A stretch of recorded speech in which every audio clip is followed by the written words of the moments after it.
Alrighty. Finally. After only 4 A hours. month and 4 hours. A Yeah. month and 4 hours. More than that, because we attempted to film this in July 4th. Yeah. And It's not July. It is unfortunately September 11th. We're a little behind on schedule, which is fine. This episode will drop sometime in October. Yeah, we were supposed to start recording 4 hours ago, but unfortunately someone's laptop decided that it needed an update, and we decided that we needed coffee. So. Well, I love that. Love the coffee ASMR. That's not even coffee. It's a goddamn refresher. Listen, I don't like coffee. I don't like the way it makes me feel. I will drink my refresher in peace. Thank you. Okay. Anyway, who are we? What are we doing here? Welcome to Wicked Anthology, a podcast where two people sit down and tell each other stories about wicked things that happened. Wicked in two senses, because I do love me a good word that has two meanings. There's a word for that, and I don't know Double what it is. entendre. Double entendre. Love me a double entendre. So, Wicked Anthology, wicked cool, wicked bad. The bad kind of wicked, not the third Wicked, which is that one musical that I refused to watch, even though it's my favorite, and I am desperate to try to get you in there at some point. I think it doesn't help that I also don't like The Wizard of Oz. Well, the Wizard of Oz is arguably the worst kind of person in general, so No, not Oz the Wizard of Oz. The concept of Oz. So we have been recording for not even 5 minutes and we're already off topic. Anyway, welcome to Wicked Anthology. My name is Mythos. And my name is Psychos. And we will be your hosts. Psychos will be covering true crime and general mischief. And I will be covering history in a rough sense, stories from other cultures, and ancient mischief and debauchery. Also love that word, debauchery. And some of my cases may or may not have actually existed, but the fact that they are maybe more well known. Hey, no foreshadowing in the first episode. No foreshadowing in the first episode. We haven't even... People have even decided if they like us yet. We can't start dropping lore bombs. Too late. I'm dropping lore bombs. Oh no, now I've foreshadowed. Yeah, exactly. Episode 3 in the first episode.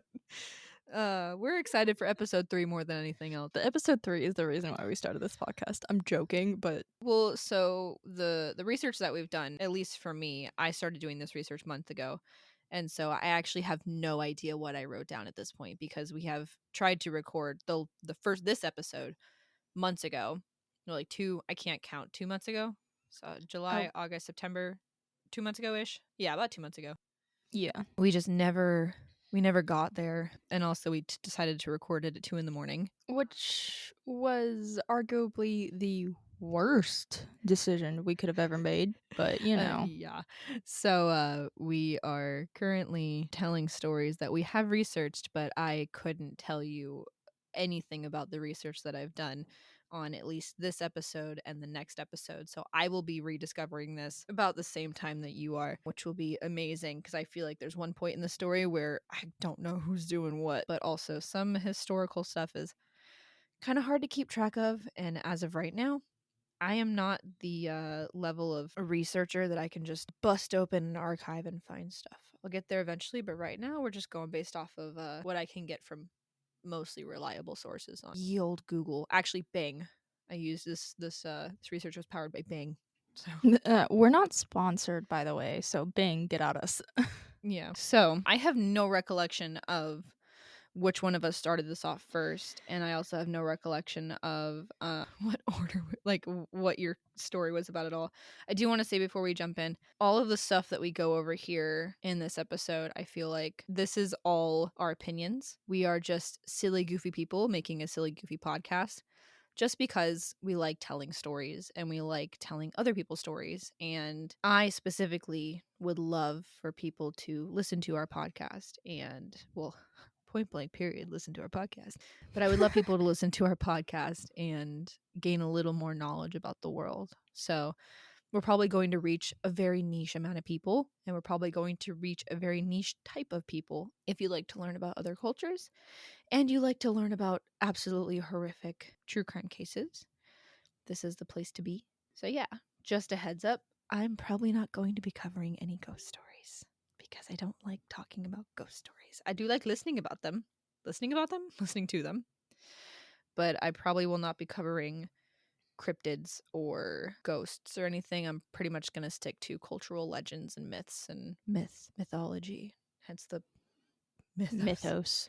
Mythos. I personally won't be covering a whole lot of ghost stories. I'll be covering different things, like from murder, obviously, but not every case that I will cover will involve death in one way or another. I can cover like grifting, which is just scams, essentially. I can cover so many different things, and I don't know if you can hear it, but Mythos is currently grabbing something. I can't tell what they're trying to grab. Oreos. And you're not sharing. Okay, that's It's the homophobic. there's 5 spooky Halloween designs. Hang on. Pause. We need to figure out what designs of Oreos they are.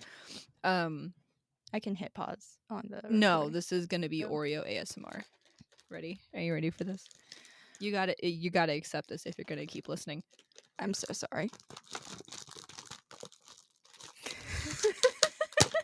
Oh, that is so loud.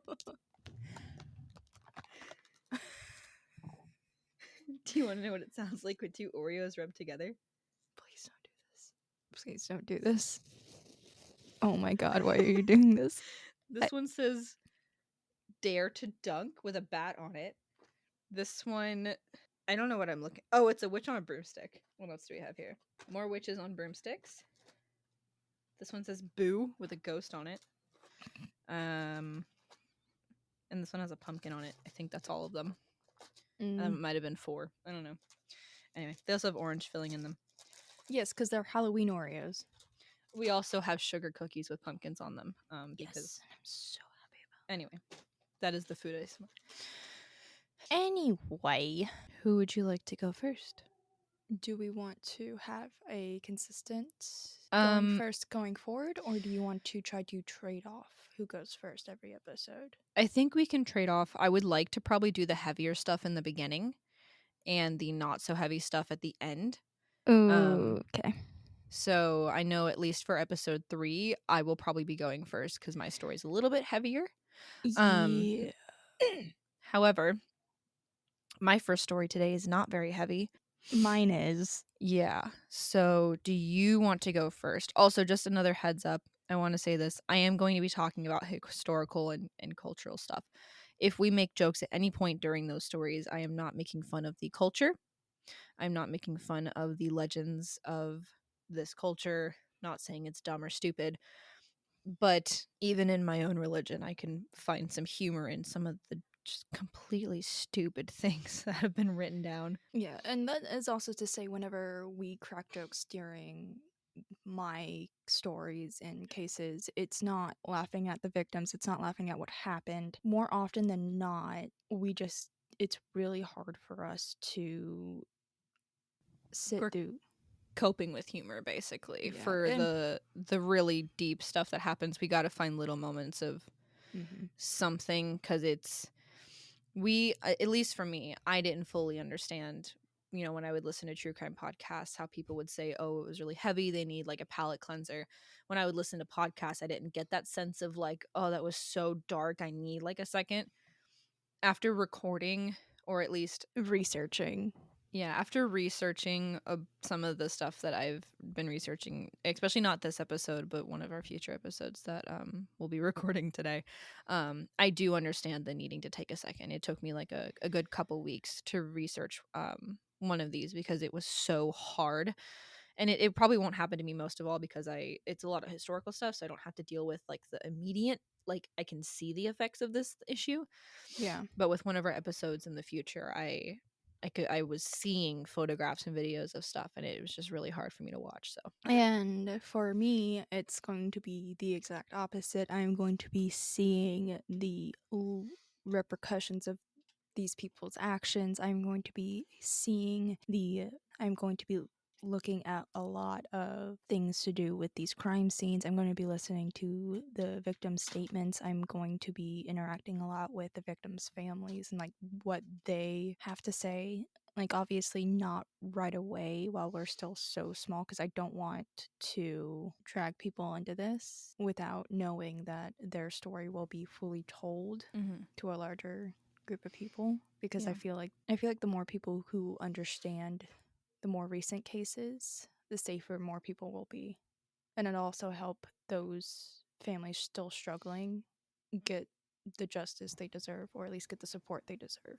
Yeah. So there might be stories that we don't cover right away, and it's because we want to wait until we have, because on top of this, we both have full-time jobs.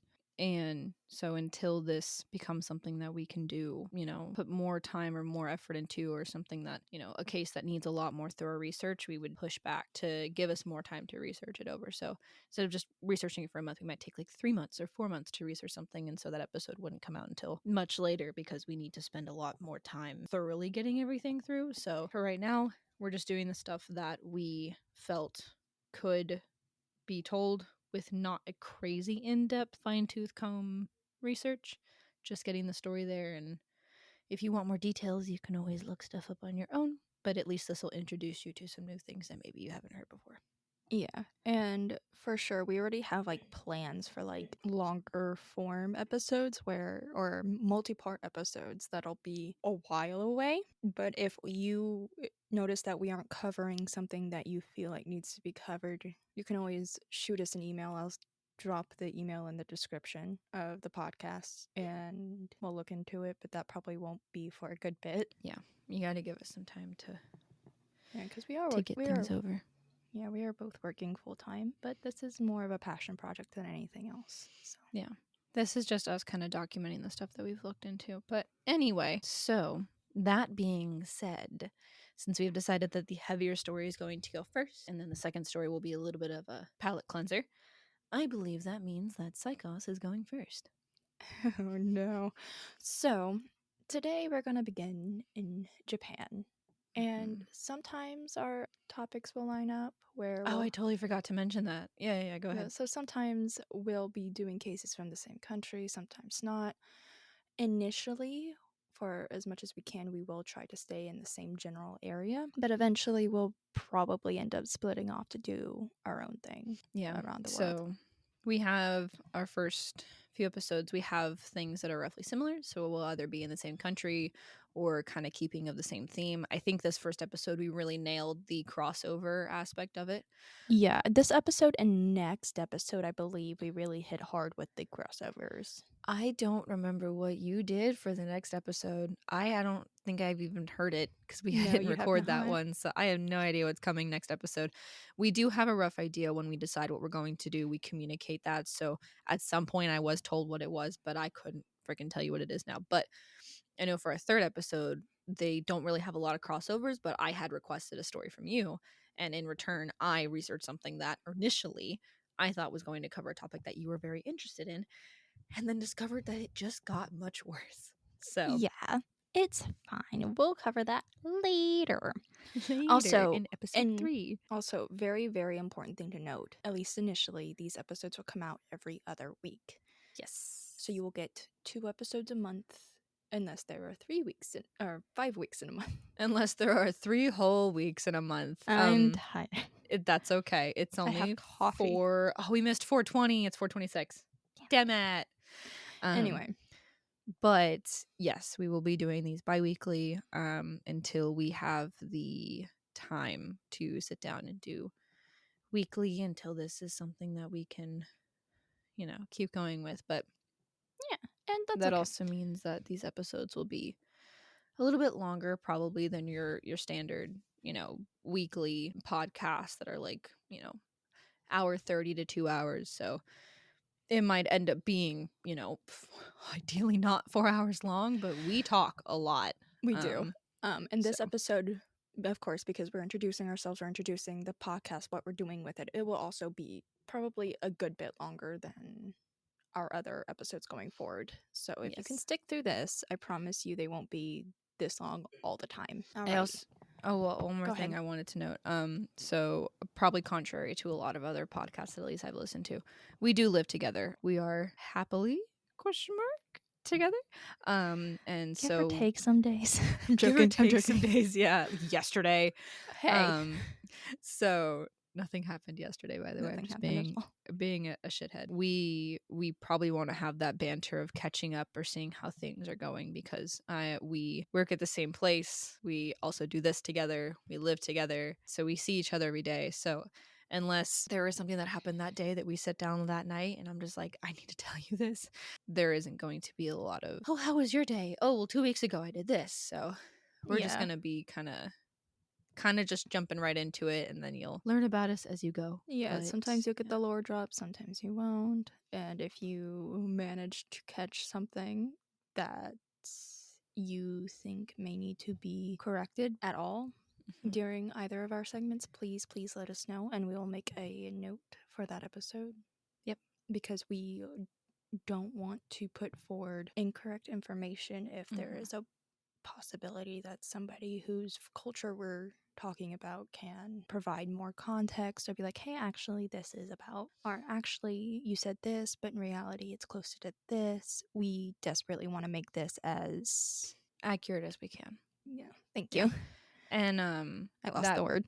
in the future, my preference would be, hey, if I have people who are from this country or who are educated about this, what information do you have? Or, if we have listeners who speak a certain language, hey, can you help me with this pronunciation, or am I saying this right, or what's the origin of this word, stuff like that. That's ideally for the future, but right now it's just the two of us with no help, nothing. We're working from the ground up here, so we will probably Literally. we'll We're both make sitting on the ground right now. yeah. We will probably make mistakes now that will be corrected later. Yes. And we might even come back to these stories and do more in-depth research once we have those abilities Absolutely. too.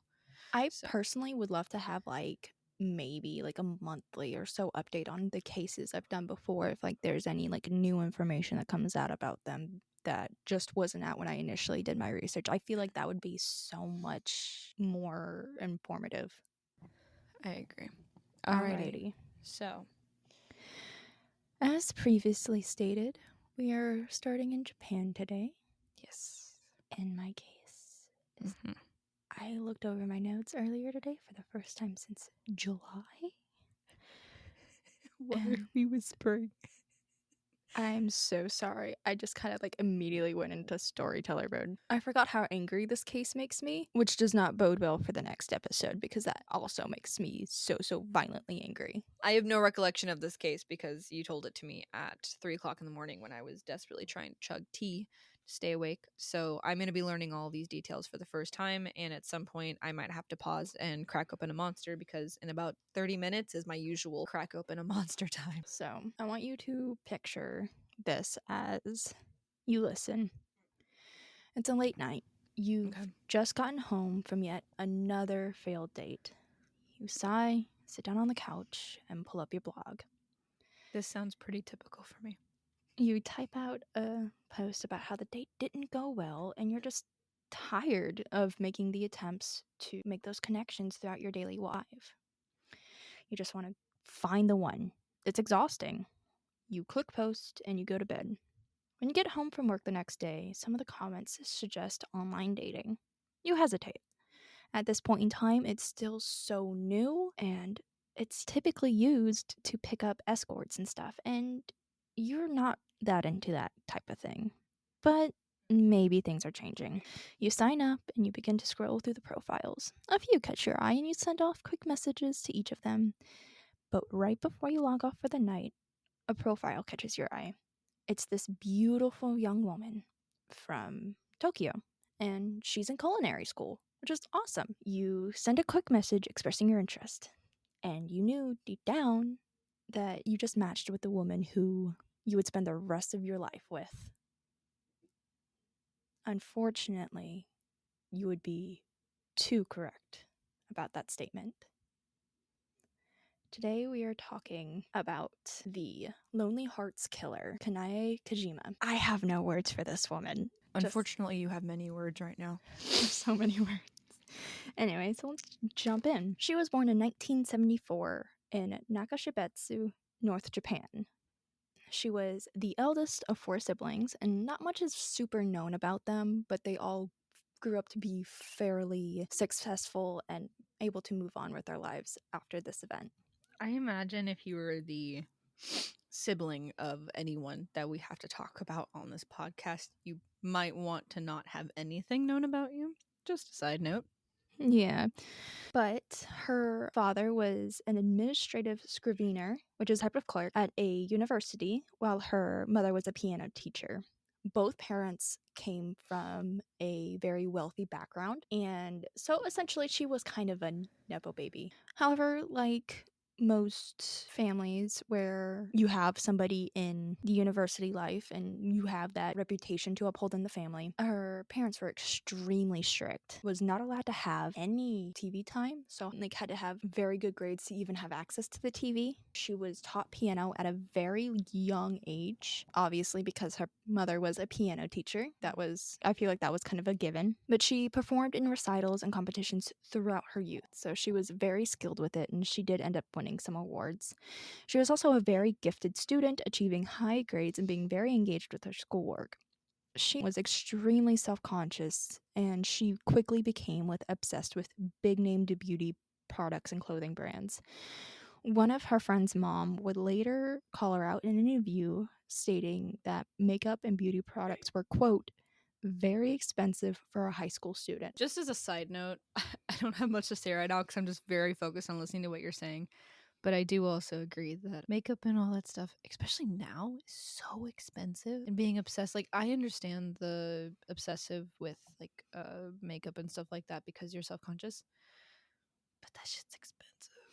Yeah, but also her parents were extremely wealthy, so they could kind of afford it. Yeah, but but I feel like monetary wealth and how much you're willing to spend on frivolous things don't always add up. I feel like you do have to, kind of account for the money for stuff like that. Because I remember seeing someone who was like, celebrities can't argue about inflation, but it's like they also keep like a tight budget on stuff, and they see that things are getting really expensive. So I feel like even if her family was able to afford it, just because you're able to afford it doesn't mean that you should be buying it all the time. I Just mean, a that's side note. fair. I also feel like it was kind of weird for her friend's mom to kind of call her out in an interview like all these years later. It doesn't feel like it Her was. friend's mom said that. Her friend's mom said that. What a nosy bitch. Sorry. Yeah, no. So sorry. Like all things considered, like these So are nosy. very expensive. Like I don't know the brands. The Yeah. brands were I couldn't find the brands anywhere, and I kind of looked because I was kind of curious, like what was she getting that was so expensive back then? Fenty. I Yeah, don't know who owns Fenty. Who owns Fenty? Rihanna. Is that Rihanna? It's Rihanna's brand, yeah. Rihanna Riri was the answer in the mini crossword recently. Oh, I love that. It's like Rihanna's nickname, like Riri. Okay. She was buying Fenty Beauty. Non-confirmed. Non-confirmed because Not it didn't confirmed. exist back then. When was this case? She was born in 1974. Not FedEx. Fenty Beauty founded 2017. Yeah, probably. I mean, she Next time. We'll get him next time, boys. No, we won't. Anyway, so whenever she was in her second year of high school, so about 89 to 90, 1989 to 1990-ish, When she she got was her a first. sophomore? Yeah. Okay. In English standards. Oh, yeah. Like American standards. She got her first boyfriend. And I don't know if you remember this.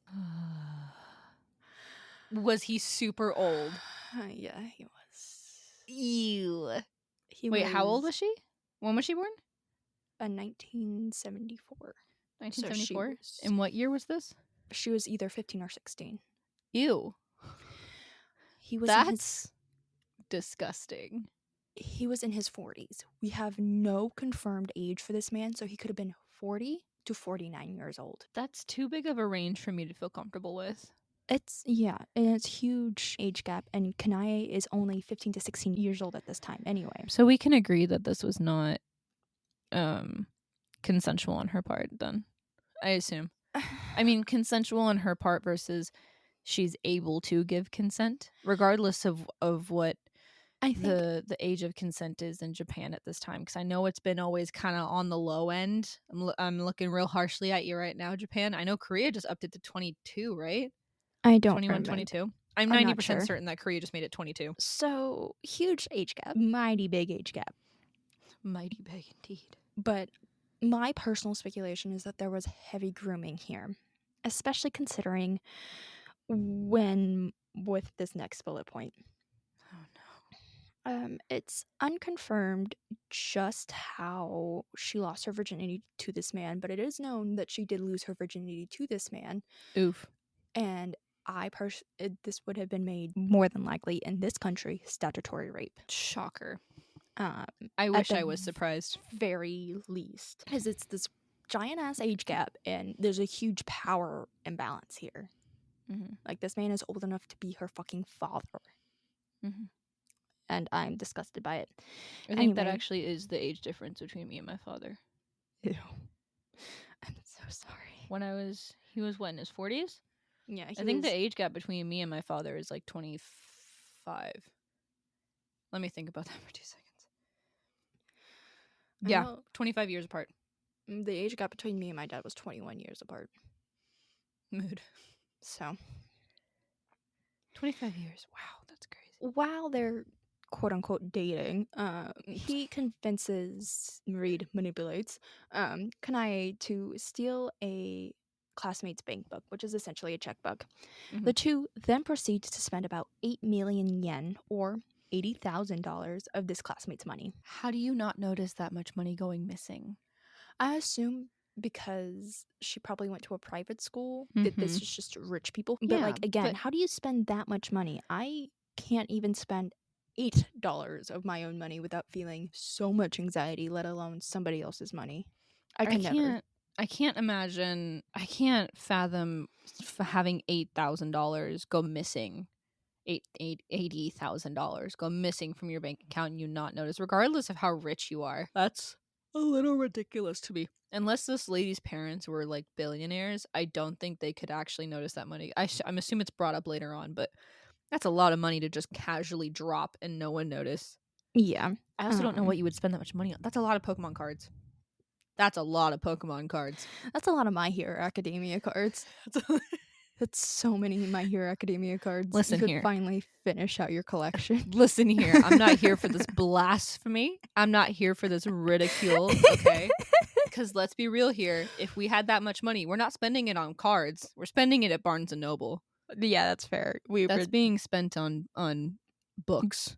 Books. Hefty books. Anyway, they did get caught and arrested. And the predator, boyfriend, he got jail time. Unsure of how long, but because Kanae was a minor at the time, she got probation. However, this kind of seemed to trigger some latent kleptomaniac tendencies, where... Kleptomania is when you hoard stuff, right? No, that's when you steal shit, but it's like almost a compulsion. What? So the app KleptoCats is about cats who steal stuff, not cats who hoard stuff? Yes, it's about the cats that go out to steal things for you. Oh my. And that's my personal thought, is that she was a kleptomaniac because of how much she got in trouble for stealing things. Because, again, looking at it from an outside perspective, it looks kind of compulsive, but it could be any number of things. So, again, personal opinion, I think it was compulsive that was kind of triggered by this traumatic experience with this much older dude, but it's fine. So in 1999 she was arrested for shoplifting. In 2000 she was arrested again for shoplifting, this time books, which mood I too. She's in her late 20s right now. At this point she 2000? is mid to late 20s. It's like mid 20s. She was born in the 70s. 76. 74. 74. So yeah, mid 20s. In 2001, she was arrested for stealing cash, and in 2003, she you said stealing cats. Cash. Which, honestly, me too.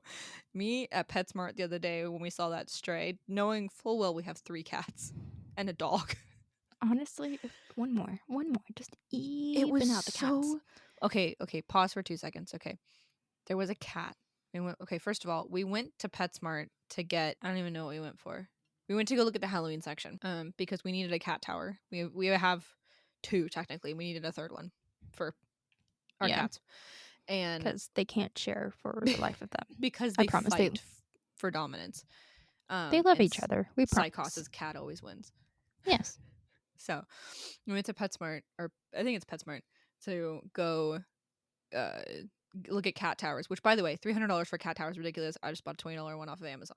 Don't buy from Amazon, by the way. Don't do that. But we needed a cat tower, so we go. We try not. Yeah, we try to avoid Amazon where we can because fuck whoever is running that, but specifically fuck Jeff Bezos. I know Amazon is no longer run by Jeff Bezos, but it's not.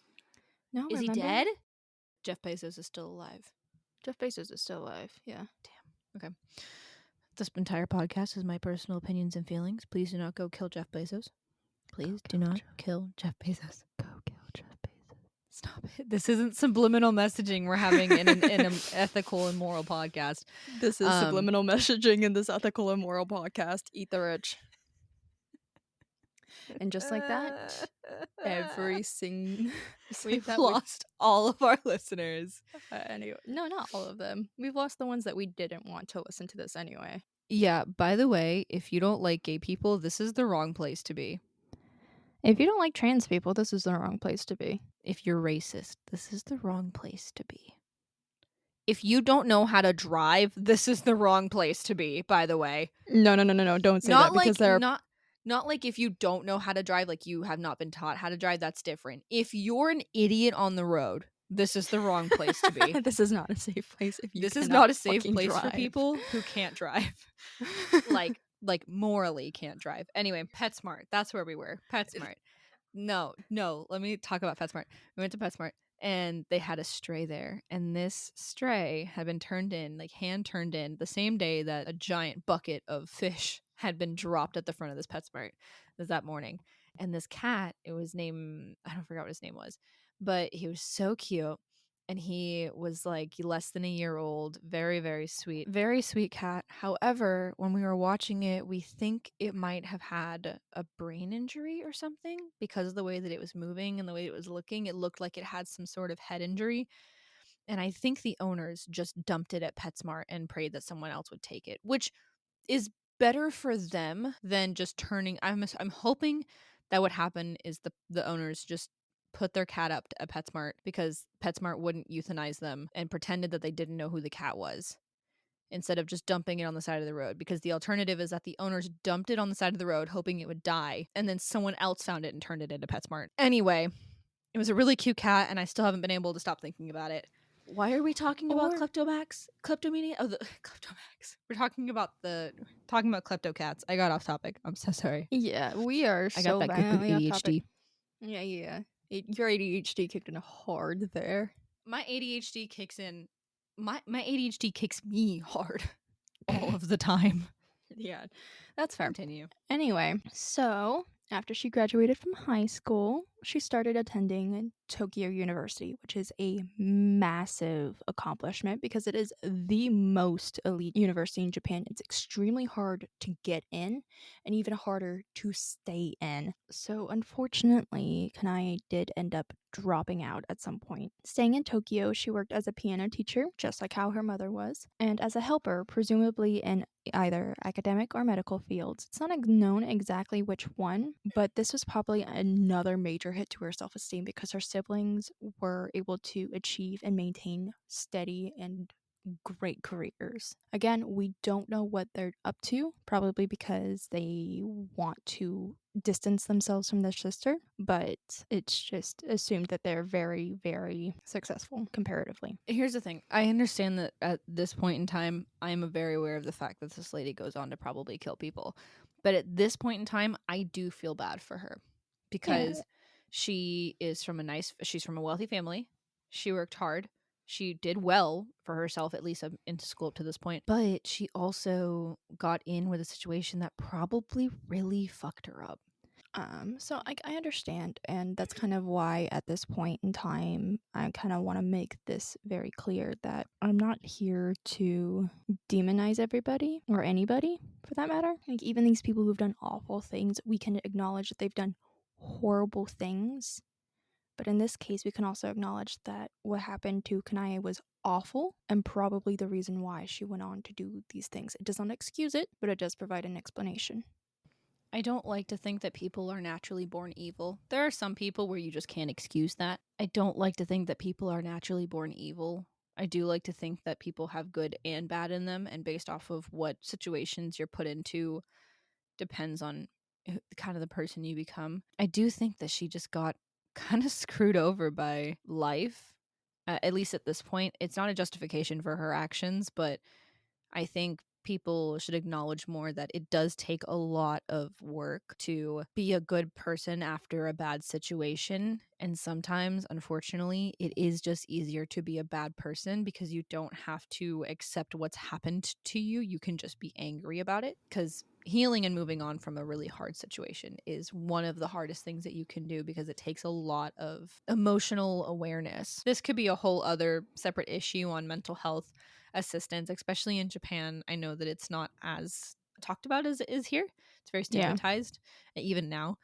So I'm sure that there was just no opportunity for her to try to talk about or work through anything that she had been through. And depending on what the age of consent was at this time, we have no idea what, regardless of what the law for the age of consent is, it doesn't matter because she's still a child, at least to me, to us.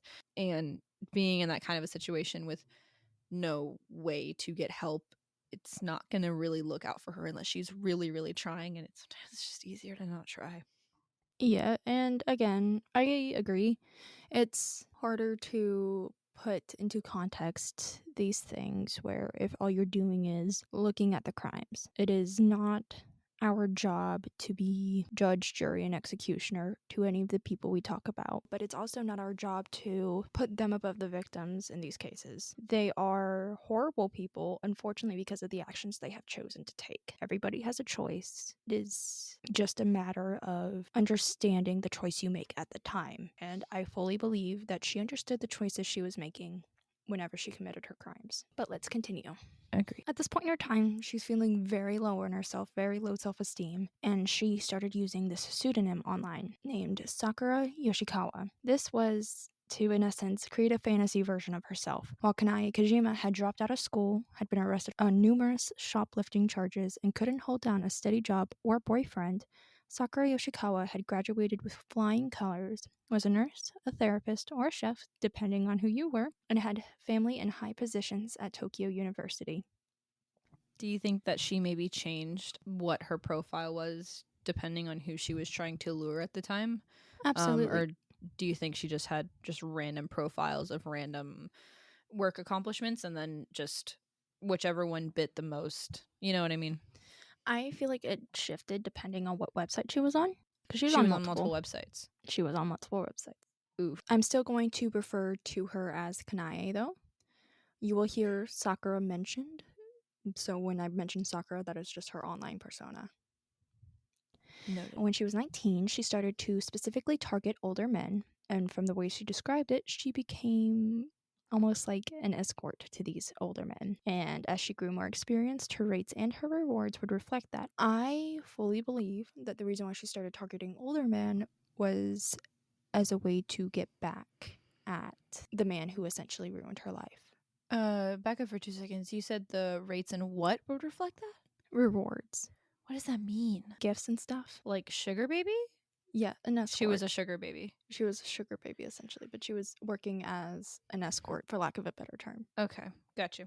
Yeah. However, this was heavily implied that this would also be a part of the scam. Like, these were just scams that she ran that would lead her to murder at the very least 3 men in her life, if not more. She would essentially catfish these men, heavily editing her photos to the point where she would be almost unrecognizable. She would use each of the fake careers that were listed before to lure these men in or make herself more presentable to these men on the dating websites. During this time, Kanae was not living the life that she had grown up with. She was extremely shy and often relied on her Shih Tzu dogs for company, which honestly, mood. Side note, I hate Shih Tzus. I know that that's going to be a really controversial opinion.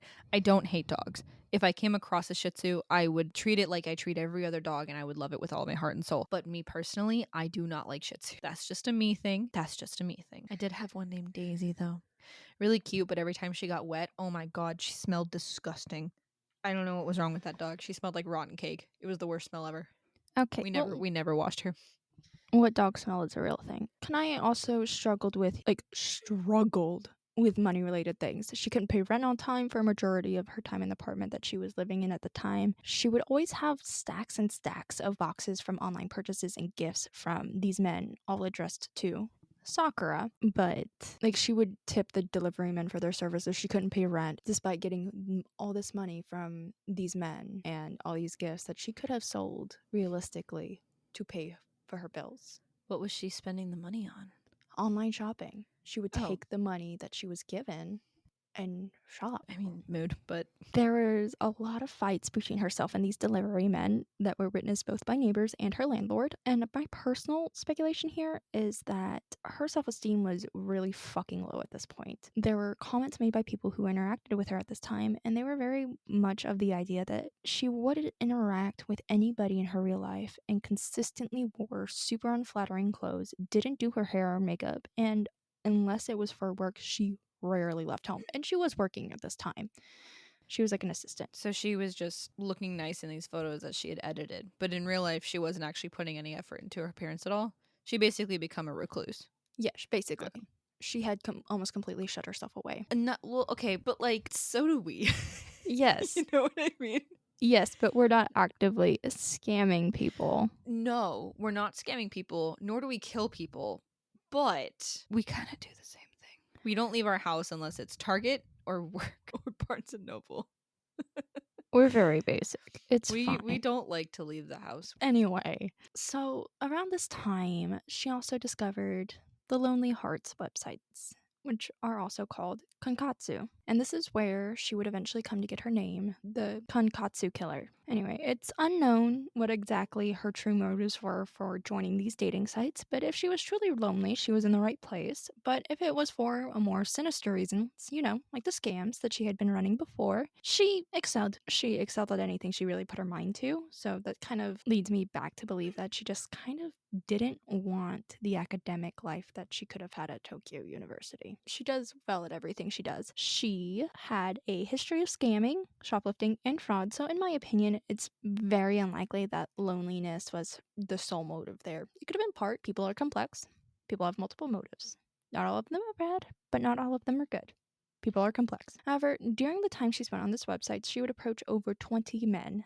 Her main tactic was to try to trick these men into sending her money by using a fake story. Her go-to story was that she desperately needed more money to finish her studies before she could get married. Once the money was in her possession, she would either block or ghost the men. There were some occasions where she would continue to use these men for money, but once she got however much she wanted at the time, she would ghost them or block them.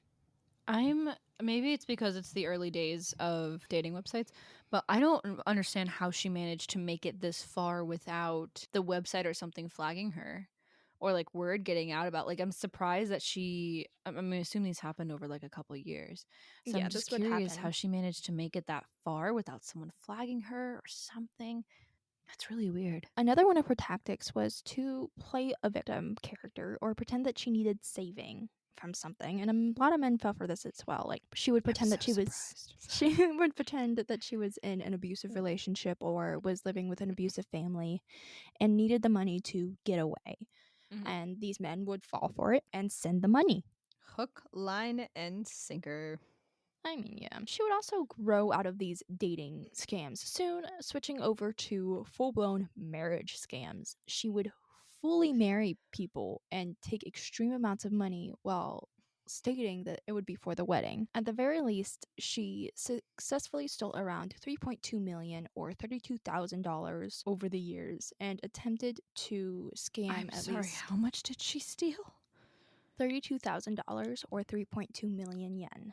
$32,000. How did she steal less over the years from old men than she did from one classmate with her checkbook? That's a great question. I wish I knew.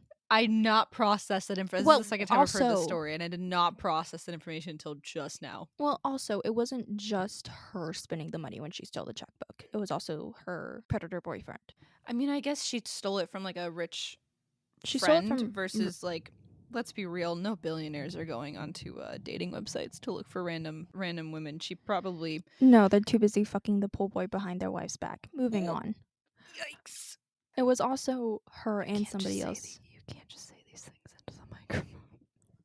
I just did. Motherfucker. Eat the goddamn rich. I do not care. I want to make my opinions as clear as possible so I don't have to deal with. Billionaires hoard wealth. They If you're a do. billionaire and you're listening to this, give me the money. Give us the money, please. Give us the money and we'll donate it. We'll donate it to the proper resources because you Y'all clearly aren't don't know fucking doing how. anything with it. But this was also back in the early 2000s. She would attempt to scam 25,000 or 2.5 million yen more. These numbers would come from a few of her victims who would come forward after her arrest. But again, her as a singular person could only drum up these numbers because it's just her. She probably only asked for as much as she wanted at any given time. While stealing from a friend, it was also her and her predator boyfriend who was probably using so much more of that money. You probably also couldn't ask for that much money. These were probably poorer men. I vaguely remember you mentioning this the first time I heard this, that it was probably men who weren't crazy wealthy, but also if you asked for like too much money, they'd probably be like, this is a fucking scam, and like close you out. So I imagine she probably had to like kind of slow mine the money coming in. Yeah. So that brings us to a man named Kaizo Ando. Kaizo Ando was Kanae's first confirmed murder victim. She first met him in 2001, where she had applied to a position that he was hiring for as his personal caregiver. She would clean his house and prepare his meals about once a week for 200,000 yen or $2,000 a month. And he was in his 80s. And he was in his 80s when he died, and in his 80s when he first met Kanae. He would eventually increase her pay to 300,000 yen or $3,000, and then finally up to 1 million yen or $10,000 A month? a month. Jesus Christ. This would allow Kanae to continue to run her scams over the next few years without worrying too much about her success rate. She would move into a very expensive apartment and buy a very expensive red Mercedes, and again, start culinary school, which is something that she kind of did want to do. So she did go back to school. Is she did. Is she still like farming money from men on the side while she's doing this? She was, but that's why she wasn't going as hard with it. That's why she didn't care as much about her success rate, because she already had up to $10,000 a month flowing in. That is so much freaking money. Oh my god. And keep in mind, she struggled to pay her rent and her bills on time. So Even she's with- taking the 10K and blowing it. Yeah. Jesus Christ. I mean, honestly, I don't know how. I do the Bath & Body Works Halloween collection. Oh, yeah, that's true. But honestly, that much money, I could pay off so much things. Eventually, as all old people tend to do, unfortunately, he got sick. Never mind. It's not clear with what he had. He just kind of got sick, and he had to let Kanae go. And this would be one of the main reasons, because as of right now, she was only doing the dating scams right here. Mm-hmm. This would be one of the reasons why she would up it to the marriage level scams, where she'd be like, oh yes, you can marry me, but I need you to send me exorbitant amounts of money so I can pay for the wedding. Okay. Sure. Yeah. She still had a shit ton of loans to pay back, as well as a very, very expensive habits, the ones that followed her from high school. Is she still buying really expensive Fenty products? It still doesn't exist yet. God fucking damn it. I love you, never change. In May of 2009, there were reports of a fire at Ando's residence. She committed arson? Once the fire was put out, let me finish, and authorities were able to search the house, they located Ando's body. An autopsy would reveal that he had traces of multiple different sleeping pills that he did not have a prescription for. That'll get you. However, the cause of death was carbon monoxide poisoning caused by a charcoal burner found near his body. The thing is, this burner was far too heavy for Ando to carry in himself. There were no receipts for the burner or the charcoal that was used to power it. There were no records of Ando renting a car because he did not own either a bike or a car, so there was no way for him to bring this thing inside himself, but it was ruled a suicide. However, I'm sorry, what? it was ruled a suicide, despite the fact that there's like no way for him to bring these things in himself. There's no records of him purchasing it, no records of him renting a car to do it, nothing. So the police looked at a case of a man who was too weak and too sick to have brought in the thing that killed him, had no record of this man purchasing the thing that killed him, and said he did it to himself. Really? Fuck You the know what? I police. should be surprised because I think, oh, police in Japan totally have it on lock. And then I remember it's still the police. Police in general have far too much power, and we see it, we understand just how big the power imbalance is here in America, so we're kind of focused on that more. Than But anywhere else.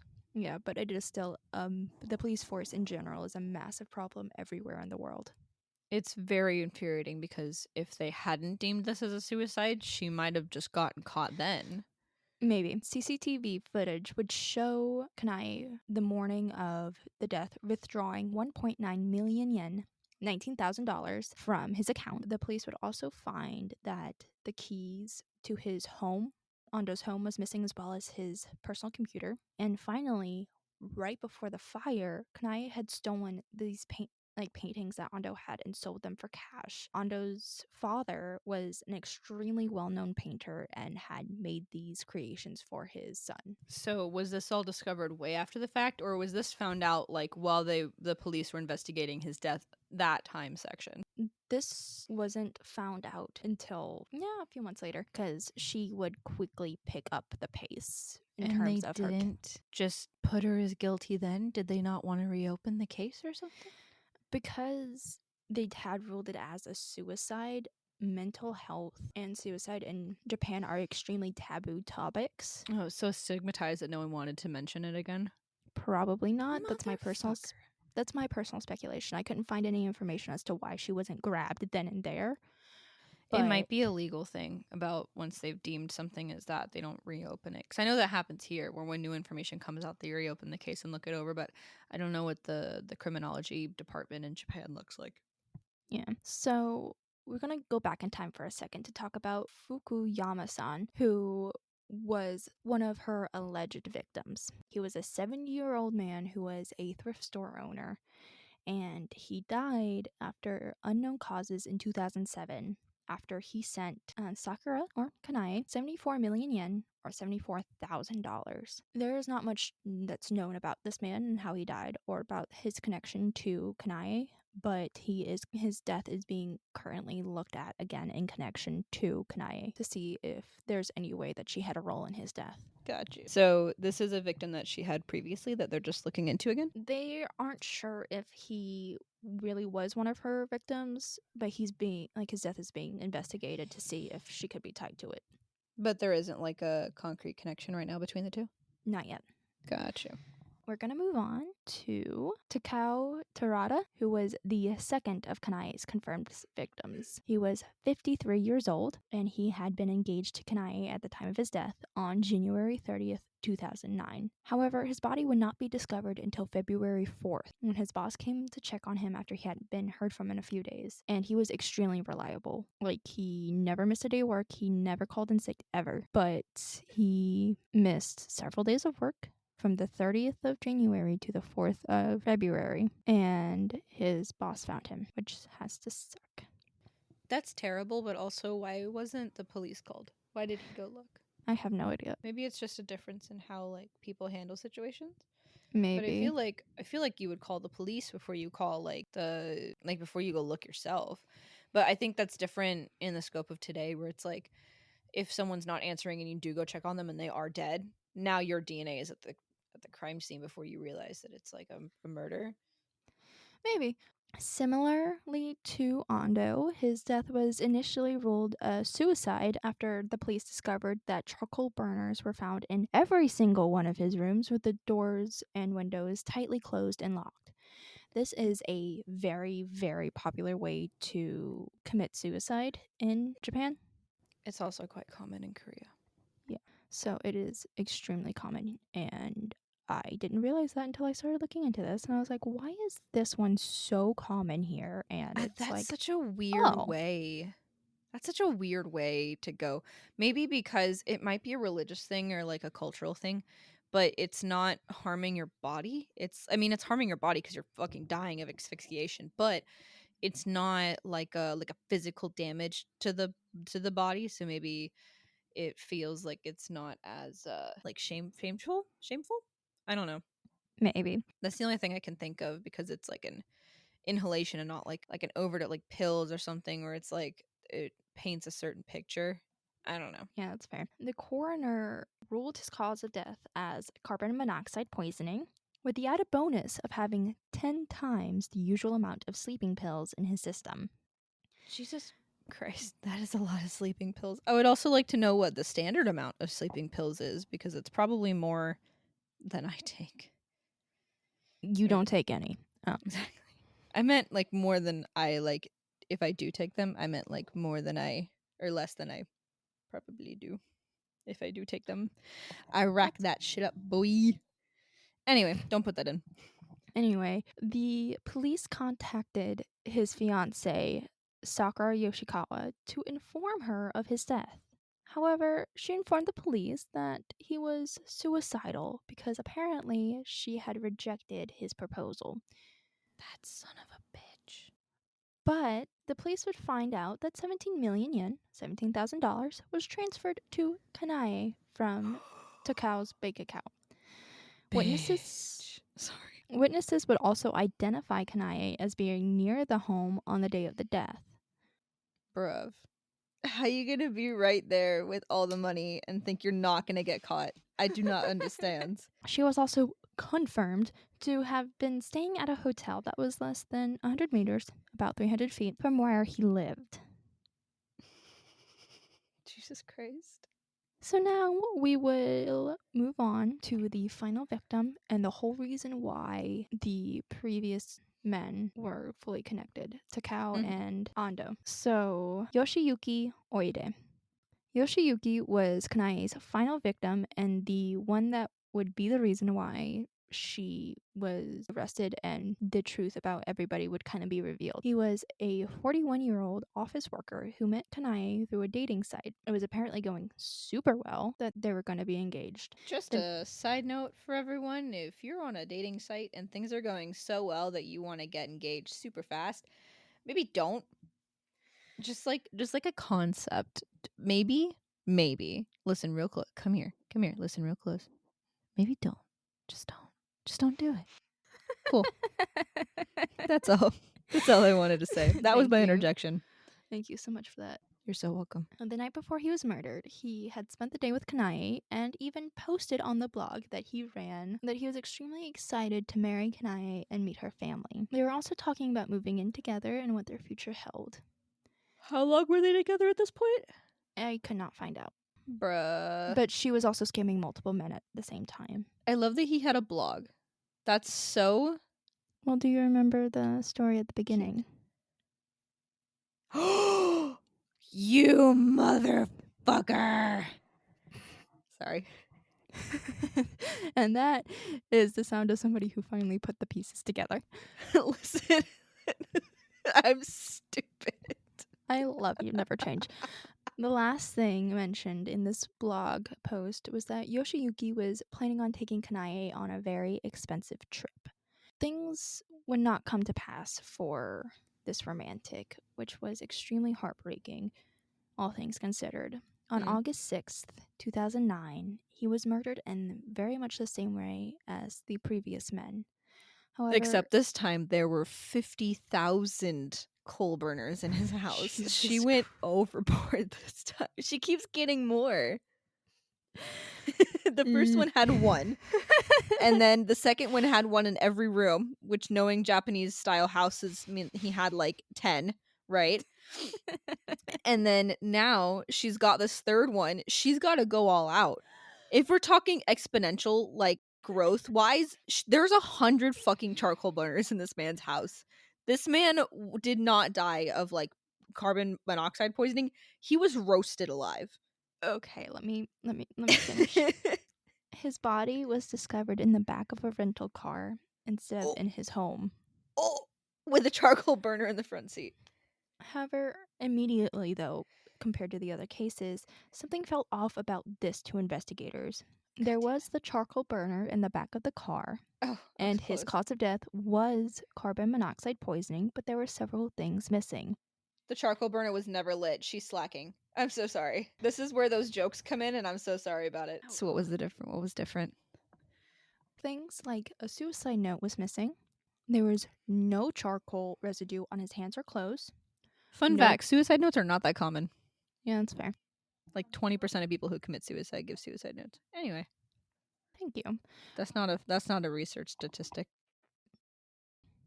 Are you making that up?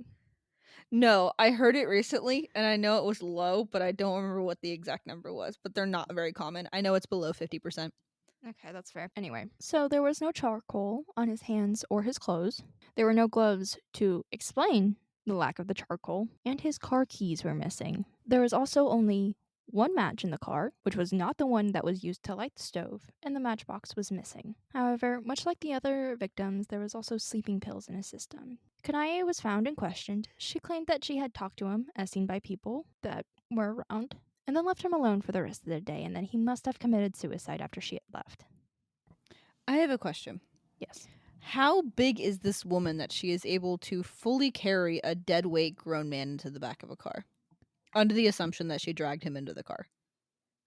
I don't think that Unless she walked him to the car while he was still awake and then knocked him out in the back seat. Not knocked him out, but he knocked out in the back seat. I think that she just guided him there, personally. Gotcha. I don't think she Okay. dragged him. I think that he was drugged and she walked him out. Like while he was still like kind of groggy. Yeah. And then he just kind of Gotcha. fell asleep. Yeah. Police were also super suspicious of the fact that this man was super freaking excited to get married and how everything seemed to be going very well, and this man just suddenly killed himself.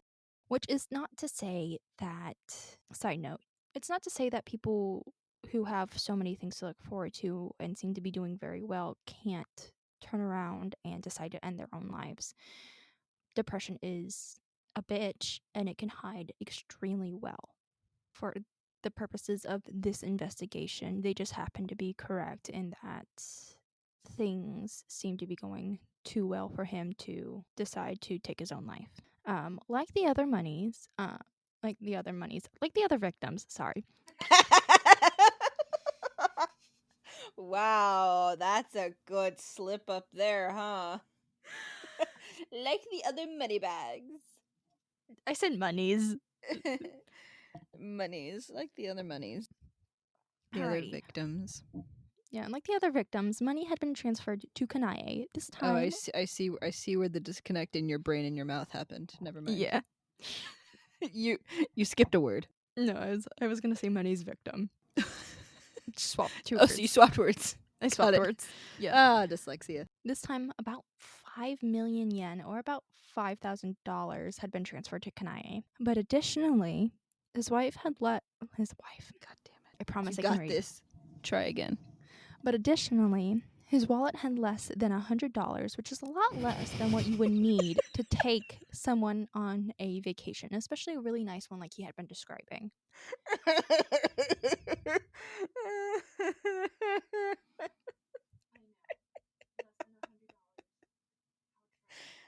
I'm laughing at what your slip up would have done for the sentence.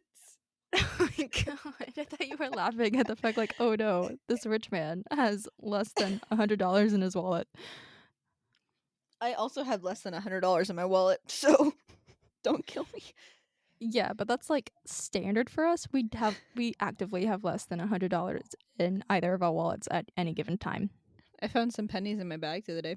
Oh, I was shiny. really excited about it. Kanae Kijima was initially arrested in September of 2009 for Yoshiyuki's murder. However, by January 2010, Kanae had been charged for 7 counts of fraud and the murders of Takao and Ando. As previously mentioned, Fukuyama's death is still in the process of being investigated as a possible 4th victim, but nothing is confirmed as of this writing. And recording. When the police searched her home, they found prescriptions from 10 different doctors, all for different sleeping pills, as well as a stash of these pills and medications that could cause drowsiness. Each medication was tested against what had been found in the 3 men's bodies, and all came back positive. I feel like no one was surprised when that happened. They Yeah, were like, oh, wow, this woman has been in connection with these murders. We found a bunch of sleeping pills. I wonder if the lab will say that they're all the ones that were used on the men, and the results came back as positive, and they went, wow, so shocking. Yeah. These medications were prescribed to Kanae for insomnia, and she would prepare it for herself and her victims by grinding it with a mortar and pestle so she could, like stir it into her food and drinks. At the beginning of the trial in November of 2010, Kanae would plead not guilty to all counts, claiming that the 3 deaths were either accidental, Ando's, or suicides, Takao's and Yoshiyuki's. However, the prosecution was able to use circumstantial evidence as well as the tests and eyewitnesses to link Kanae to the crimes as the murderer. Their argument was that she was continuously stealing money from her victims, and to avoid getting caught, she would stage each man's death as a suicide. These main links were same cause of death, same brand of charcoal, and the fact that the same medications were found in each of the victims. On April 13th, 2012, Judge Kazuyuki Okuma found Kanae guilty and sentenced her to death, stating, quote, "There is no room for leniency as the defendant committed the crimes for selfish purposes. She reiterated irrational excuses in court and did not show any remorse." Kanae would appeal her sentence in March 2014, and when it was upheld, she appealed once more in February 2017. However, in April 2017, the judge dismissed her appeal and her death sentence was upheld. It is likely that she had another victim. I wasn't sure where exactly to put this, but this is another victim potentially. Kanae's father drove off a cliff in 2005, and this would predate her victims by 2 to 4 years. For lack of a better phrase, that took a left turn. Oh my god, this I'll man see is myself dead. out. Yes, I'll see please myself do. out. She lived in a whole other city, a good ways from him at this time, but there is speculation that she did kill her father because there was charcoal found in the car at the time of the crash. What the fuck? This lady can't get away from charcoal. How did charcoal make him drive the car off the cliff? Not sure. What, It like was knock just him out with the charcoal and then just like make the car go forward? anyway. Depends on how Officially, fast the car was going when it came off the cliff. officially it's been ruled a suicide. I don't really trust that ruling anymore. You shouldn't. She is still being investigated for this crime as well as the one we mentioned earlier. What's going on with her right now? Let's find out. Wow. I'm so excited. She is about 49 years old and is still on death row. She writes daily. She's only 49 years old? Yeah. Oh my god. Sorry. I don't know why I thought she was like 70 now. My concept of time is non-existent. Yeah, she's about 49 years old and still on death row. She writes daily and posts these journal entries in an online blog, and I would have loved to read some just to see what her justification was or if she's still proclaiming her innocence. But I haven't been able to get a translation for any of these entries because it's not typed up. They like take pictures of the entries and post them. Got you. She's also been married 3 separate times. In prison? In prison. God fucking damn it, lady. And her first husband she got married to in 2015, but she divorced him after he got arrested. One more time. She got married in 2015 to her first husband and then divorced him after he got arrested. So he can get... She can get arrested, but he can't? What did he get arrested for? It doesn't say. God fucking damn it. I couldn't find out. God damn it. The second husband she got married to 100 days after the first divorce. She was on 90 Day Fiancé in her mind. Yeah, pretty much. They did get divorced, but not sure why. But some of the reasons were probably like, money issues. That's a bad joke. The third husband she got married to in 2018, and they're still together. He's the one that's updating her journal to the websites, and he publishes all her memoirs. Ew. That's So all I that, gotta say. Ew. yep, and that's my case. There hasn't been a whole lot of updates since then. She's still on death row. I there is something that I desperately need you to. I'm going to type her name into the chat, and I need you to look up a picture of this woman. She was not this sexy Black Widow that everybody kind of wants to like paint her as. She was extremely plain, and that's not a bad thing. But everybody, when they initially heard this case get like released, almost, they all pictured like this sleek, sexy young woman who was luring rich old men to their deaths. And she's very not that. Let's get a live Mythos reaction here to this. I don't want to shame someone, but she probably spent a lot of time editing those photos. No, it's like she fully did. She She would spend here's the thing. hours. Here's the thing. She's not unattractive. Like, if I saw her casually, I would think that she's like pretty. But knowing like what she's done, she's not like, she's a little, I don't know. I really want to know what the edited photos of her look like in comparison. I have not been able to find those at all. So if you can, I will be very, very impressed. Do you want her online name?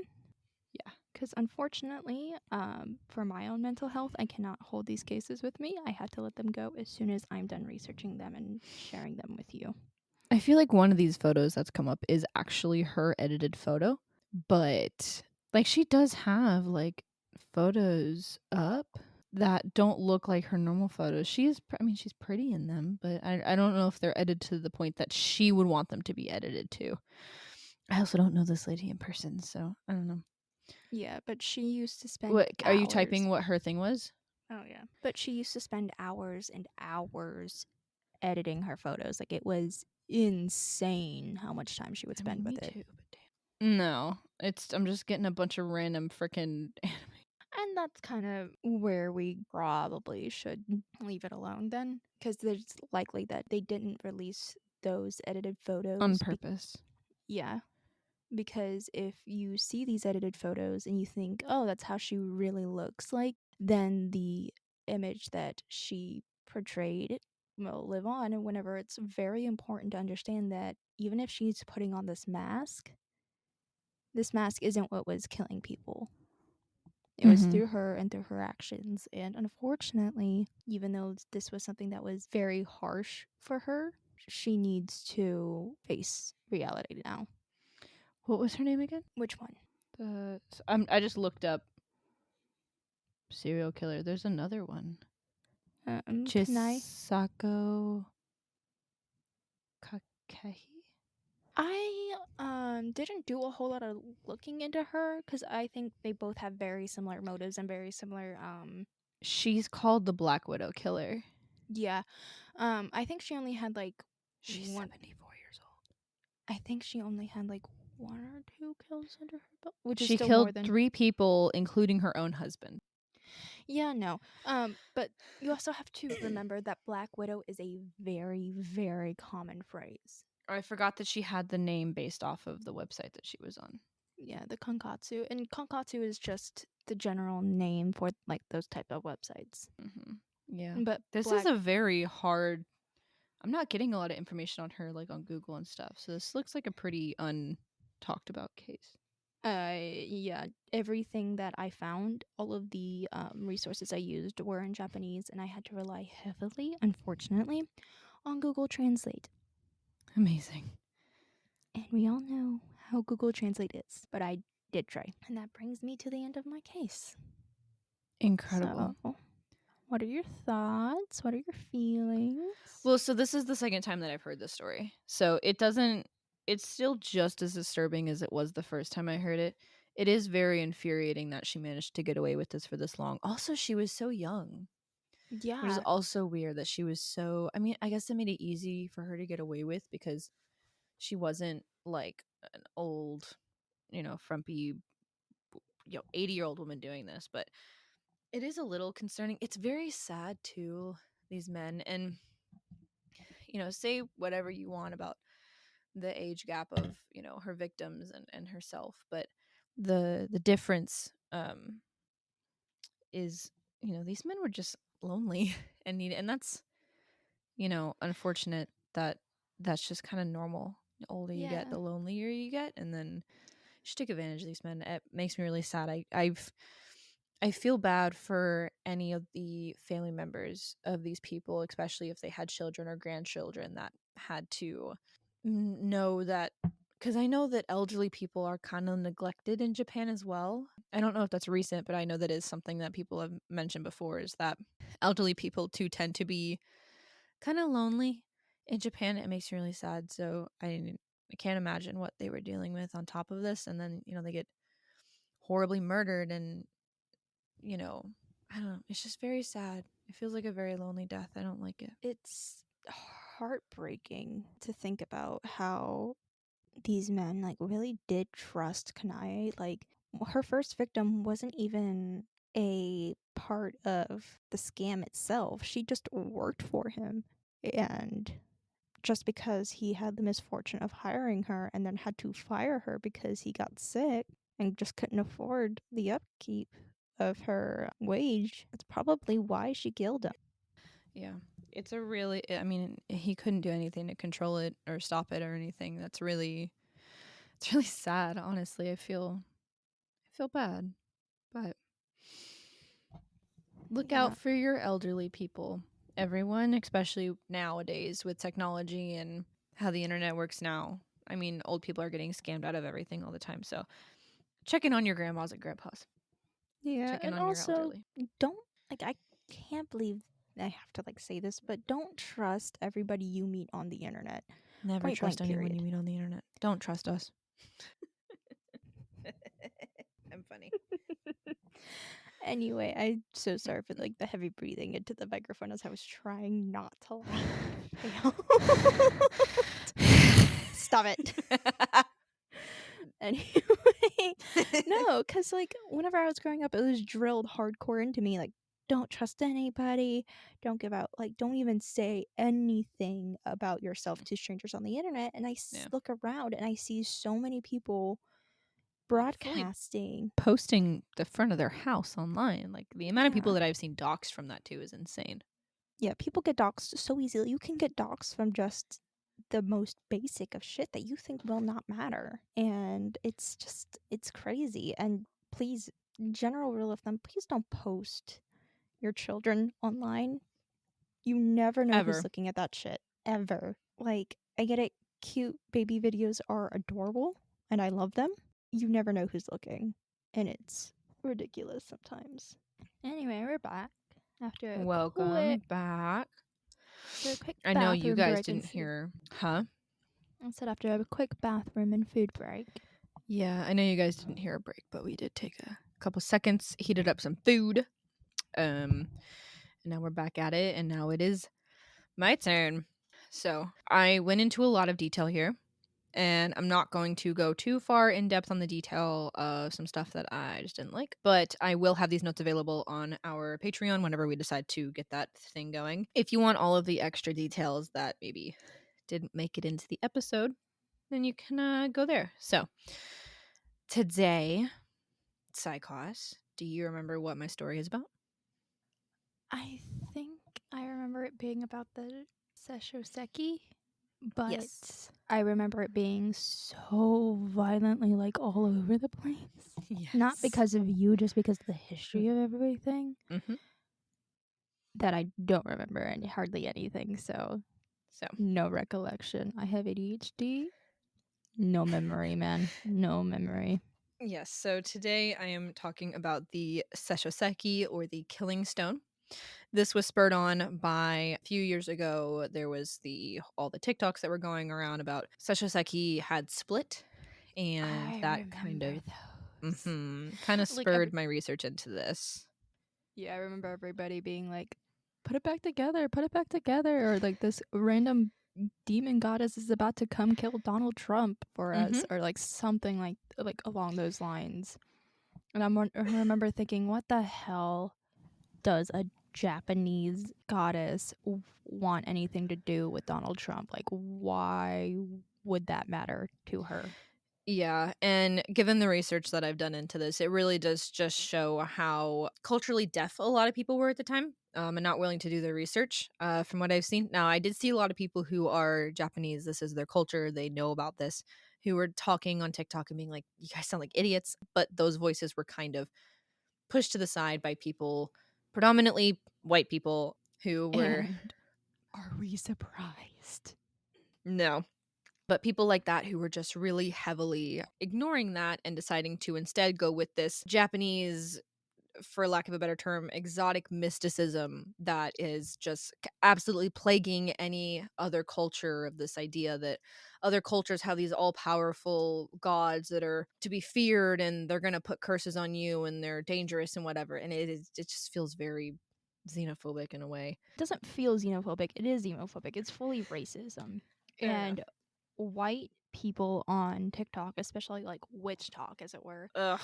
is just a plague upon anybody getting into spirituality. Like, there is some good information out there that's occasionally makes its way onto TikTok, but overall, I don't trust a damn thing hardly anybody says anymore, like on Same. TikTok. So I'm just going to go ahead and let everyone know the rough time frame of when this is going to be. So as was said earlier in Saikas's story, we are in Japan. That is the consistency. And again, I think we nailed it pretty well as far as similarities, because this is actually shockingly similar, my story and Saikas's story. So this story I originally started looking into because the Sessho-Seki, or the killing stone, is located in Japan.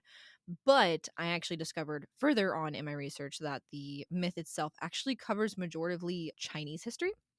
And then it jumps over into India for a little bit, because it jumps back into China and then goes to Japan.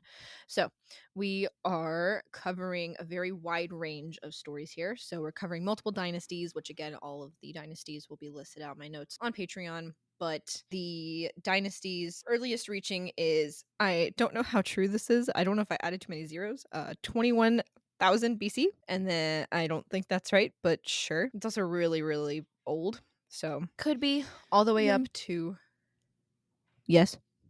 I was about to make a yo mama joke, and I How don't did you think how your were you mama's so going to make an yo mama joke?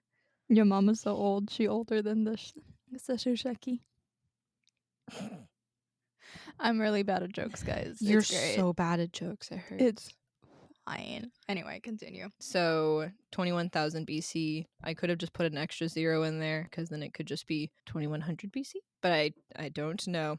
And then the earliest, at least dynasty I think that we are covering, is the Ming Dynasty, which ended in 1644. Again, not 100% certain on this. I might have just written the general dates, because I do also have the Japanese periods listed out and then extra storyline stuff. So my notes are going to follow the same pattern, just for anyone who's curious. I'm going to be talking about the setting and the history of the country at the time, and then I will jump into the information about whatever the creature or mystery entity is, and then I'll typically jump into modern day culture. So you cover the gamut while I cover a tiny portion Yep. in this heavy, heavy book we call history. Did you just make a puppet history reference in front of my microphone? Yes, I did. On the podcast. If you couldn't tell, we do very much so like The Watcher and anything they've done. Yeah, At The Watcher, if you in the future, if we ever get really famous and you want to do a collab, please. Also, congratulations, Shane, who just got married this weekend. Oh my gosh, yeah, that is this weekend. And I guess congratulations to Ryan, who didn't get married this weekend, but has recently-ish gotten married. Yeah. Congratulations to Your Shane. wives are absolutely gorgeous. They are, and I lovingly. I'm going to steal your wives. Shane and Ryan are just two dudes, and I don't know how they managed to pull two of the most beautiful women out there. Yep. Facts. I think it's by being funny. I would love a Watcher spinoff series where it's the wives going ghost hunting. Will that ever happen? No. Would I watch every single second of it and love it more than anything else the Watcher has done? Probably. Absolutely. So I didn't do a lot of research into the history of Japan at this time. I will be jumping back and forth into Japan. I'm not going to be so focused on Japan. If there's any place that I would be so focused on more than anything, it is China. I love Chinese culture so much. So we are basically just going to be roughly going over the timeline here. So just a heads up for anyone who doesn't know how dynasties work in China, because I also didn't know how dynasties worked in China. The dynasties are broken up by the families that ruled at the time. They're also an indicator of when things were made. So if you were talking about different types of porcelain, you would have the Han porcelain would be different than Ming porcelain. It's an indicator of what rough timeline that porcelain was made from. So if you ever see those indicators in the future of, oh, it's this dynasty name, this item, it's dating it, basically. Okay, so it's Kind of like how we have, like, it's Victorian clothing, it's Edwardian clothing. It's that kind of energy. Sorry, I'm breathing a lot into the microphone. My lungs are not used to this much talking. The periods, as far as Japanese culture, I could not find or did not look into a rough idea. I think it's based off of similarly what emperor was ruling at the time.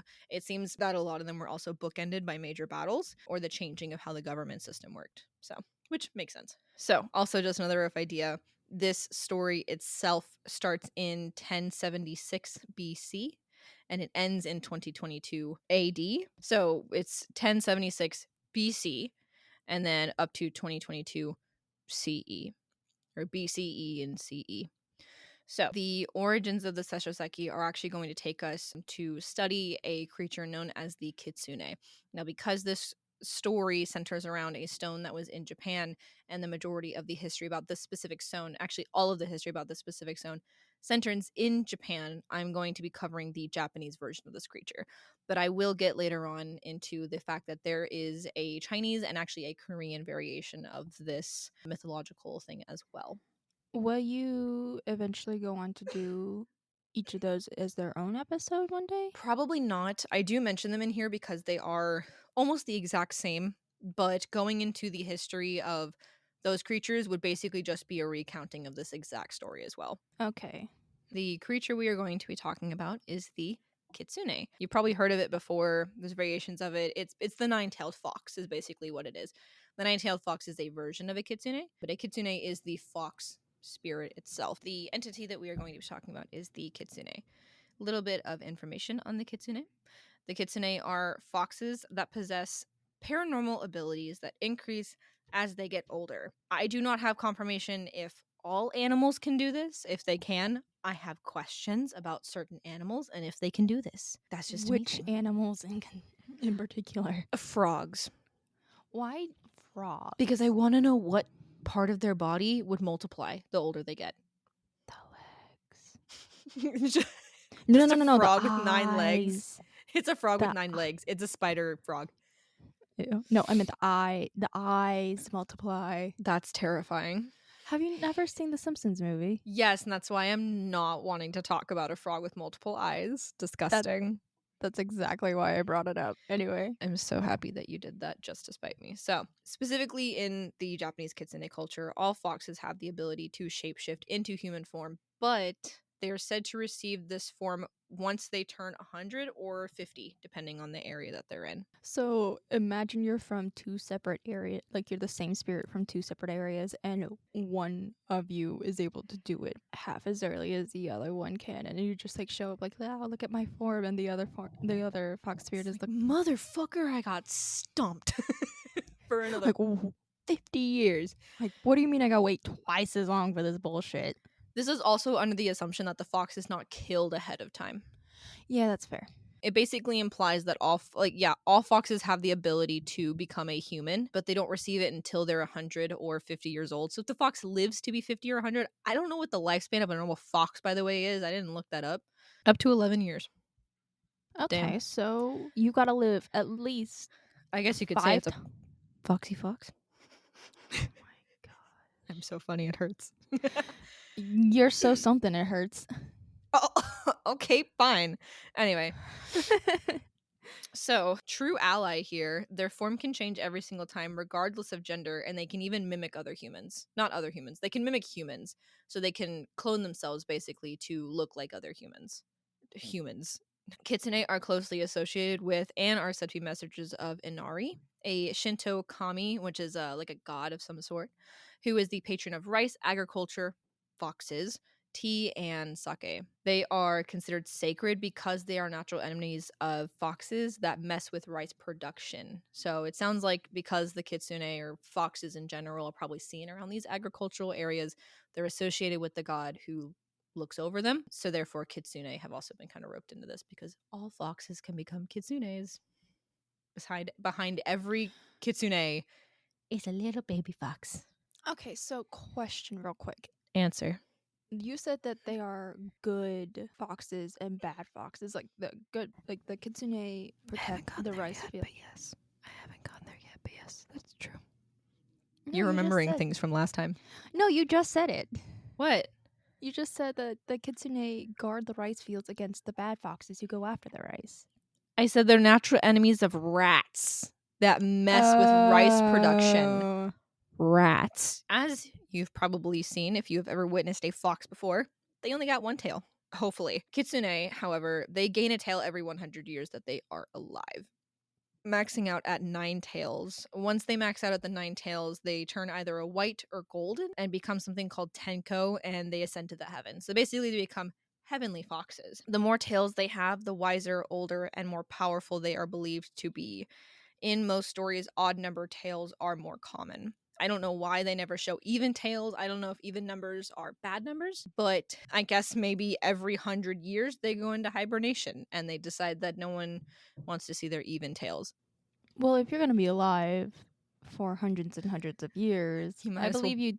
dip from society, wait for the next iPhone to come out, and then pop out. Yeah, like go take a nap for 100 years and then come back. Yeah, it's safer that way. Kitsune, or people who are possessed by them, because I guess they can also possess people now. They are seen with a hoshi or spirit balls, and the kitsune either hold them in their mouth or on their tail Okay, when they're so in their fox form. question. Answer. Can you exorcise the kitsune out of somebody if they are being We will possessed? get to that. We will get to that. Okay, We will get to have- kitsune possessions and exorcisms. Okay, because I have a mental image of Unlike the book I'm reading where they had to exorcise a puppet. I'm still mad about this. Grady Hendrix, if you're listening to this, I have words for you, by the way. I'm so pissed off at you right now that you made me scared of the exorcism of a goddamn puppet. That's not the point. No, because I just have a mental image of like the Catholic priests trying to exorcise a woman. But like obviously it's not working because it's not a demon, it's like a whole other thing. And it's like the power of Christ compels you and the Does it and command me? Does it really? It's not Yeah. that compelling. yeah, like the kitsune is just like mouthing off because it's a completely different like mythology and like I do not believe that the everything. Catholic Church is cleared to exorcise kitsune. Damn. I know. I just think it'd be really, really fucking I funny. think it would be hilarious too. We need a comedy show where someone is possessed and the Catholic Church thinks that it's a demon and it's actually just a kitsune. That would be that'd be So a if great anybody out horror there comedy. is possessed by a kitsune, Ideally, would you're not love- possessed by a kitsune, but we will get into that later. okay, Anyway, casting call. We'll get to kitsune possessions later because it's a trip. It's a train wreck, but it's a trip to the train wreck. You're on the train. You're in the wreck. Can I get off the train? No, Damn it. we've locked the doors. Alrighty. They either hold the power of the kitsune or the soul of the kitsune, and it's believed that they will die if it is taken away from them for too long. And this is the golden balls, right? The hoshi. Yes. Okay, the hoshi. If you Got it. gain, it's called a pearl. Maybe I'm stupid. If you gain the hoshi from a kitsune, you can ask for a favor in the future from the kitsune. So it's kind of like rubbing the lamp from a genie, but the kitsune can leave. And then Okay, I cool. used to it's an IOU, man. I owe you one wish. They are seen as witch animals. Mostly, they started being seen as witch animals in the Edo period, which was from 1603 to 1867. So it's very recent. We will get into why in a minute. Not in a minute, but soon. They are believed to be supernatural beings that can signal good or bad omens. This does show up later as well. They are sacred to Japanese people because they are natural enemies of rats, again, that mess with the harvest. There are small temples to fox spirits pretty much everywhere, and we get into it later. There's a whole cult and everything. There are two main types of kitsune. There's the zenko, which are good foxes, and they're called inari foxes in English. Inari being that deity over the rice and all that. What? You look confused. I had a question and then I lost it. No, they're like it just cult. Fox cult. Fox cult. Tell me about the fox cult. I will if you let me get through this first. I talk about it later, I promise. I know you're super excited, but we have to use our listening ears right now. Wait a damn minute. I didn't get on you whenever you were making comments and asking questions during my segment. The zenko are good foxes and are called inari foxes in English. And yako, field foxes that are mischievous and malicious, are considered the evil ones. Roughly evil. Locals in different areas will have different versions of these kitsunes as well, with different names and different personalities. The original legend that centers around the killing stone is the legend of Tamamo no Me and the killing stone. I might have said that wrong. This legend first appeared in the Muromachi period, which is 1336 to 1573.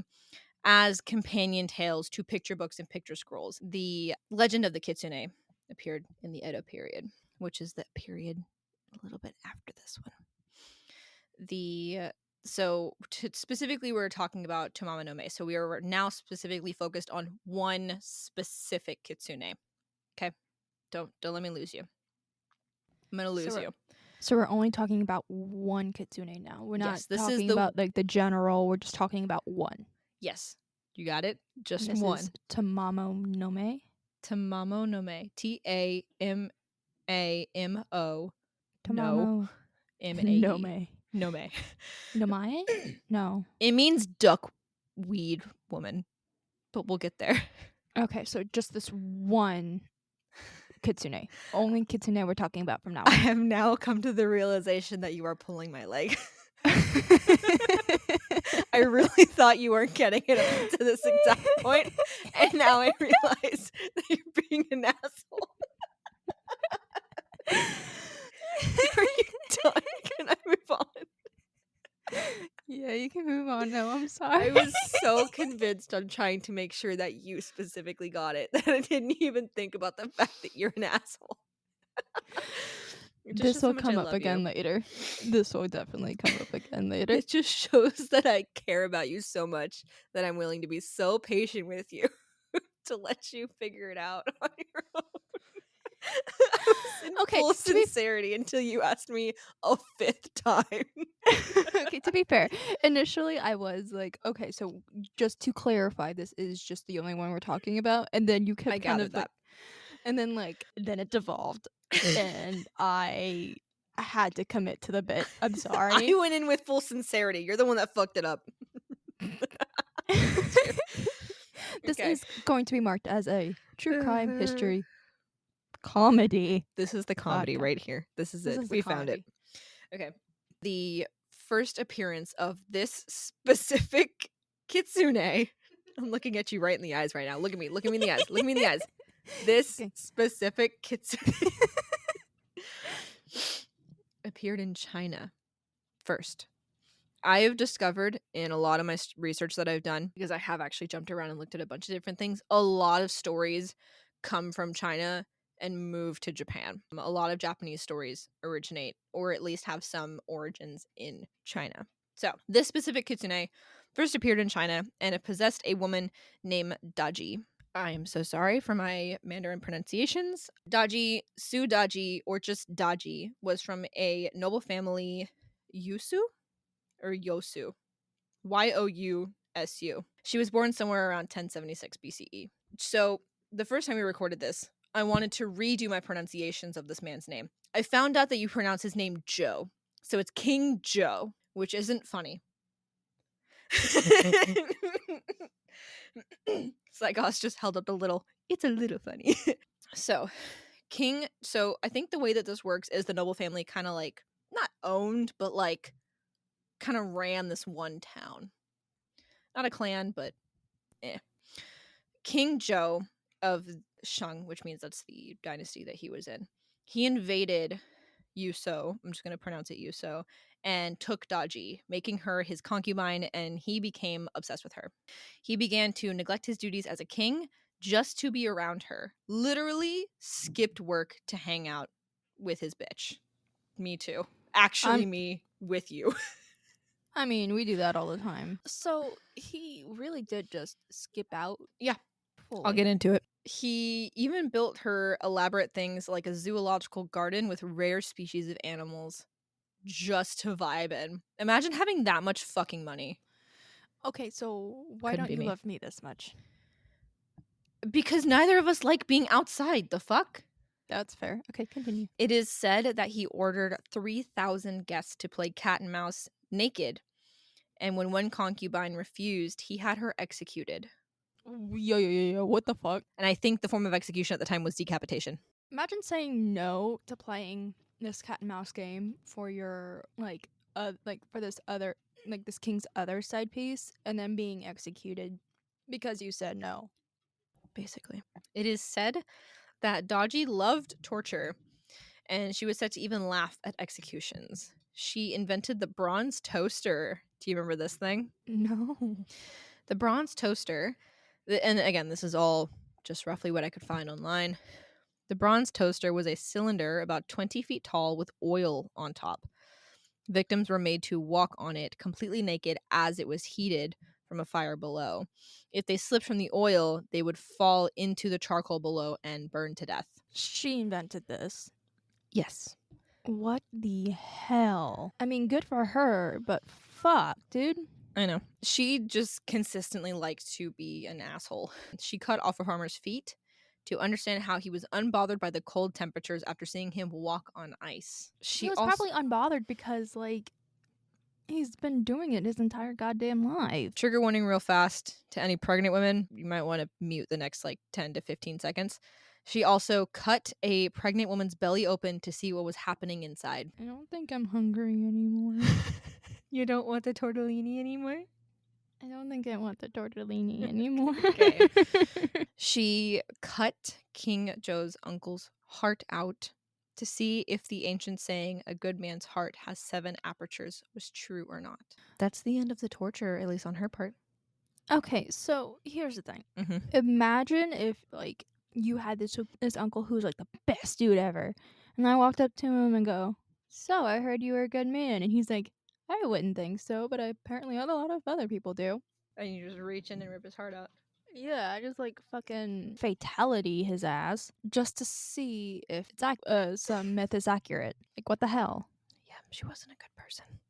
That's a running theme here. Jiang Ziyu was a nobleman who faithfully served the Shang court for about 20 years until he grew tired of the king. We're sidestepping for a second. He was an expert in military affairs and hoped to one day help someone overthrow the king.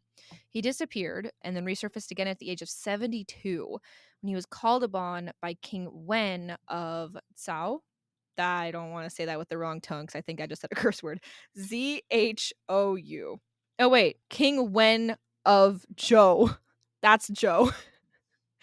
I think the sound I made was the TS sound, or SC sound, to help overthrow the king.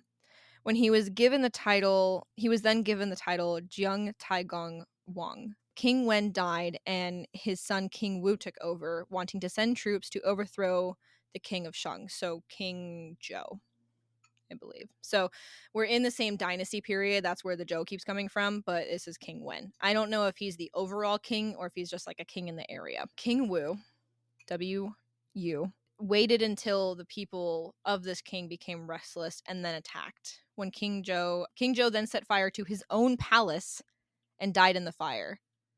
So the king that took on the concubine and was making all this extravagant stuff, he was invaded by another king who wanted to take him down. The Jiang Taigong Wang, he helped take this guy down. Do you see what's going on here? Okay. And so to prevent himself or whatever he had from being taken, he set his own palace on fire. King Zhou did. The asshole who dated Daji set his own place on fire and died in the fire. Love the drama. Let's go Bahamut? What? I know. Daji was then executed on the orders of King Wu of Zhou after the fall of the Shang dynasty, sometime after 1046 BCE. In some versions, she took her own life. She was either killed by King Zhou or executed by the order of Jiang Taigong himself. Later on, she was believed to be the reincarnation of the nine-tailed fox. She is considered to be an example of, you say this differently than I do. I say femme fatale. It's fatal? Femme fatale? Whatever the fuck. Femme fatale. Yeah, I say femme fatale. And how it can cause the downfall of a dynasty. This lady goes on to topple 3 dynasties, I think, by the way. Also, it's considered that Daji was the origin of foot binding, or at least had a hand in it. You know what foot binding is, right?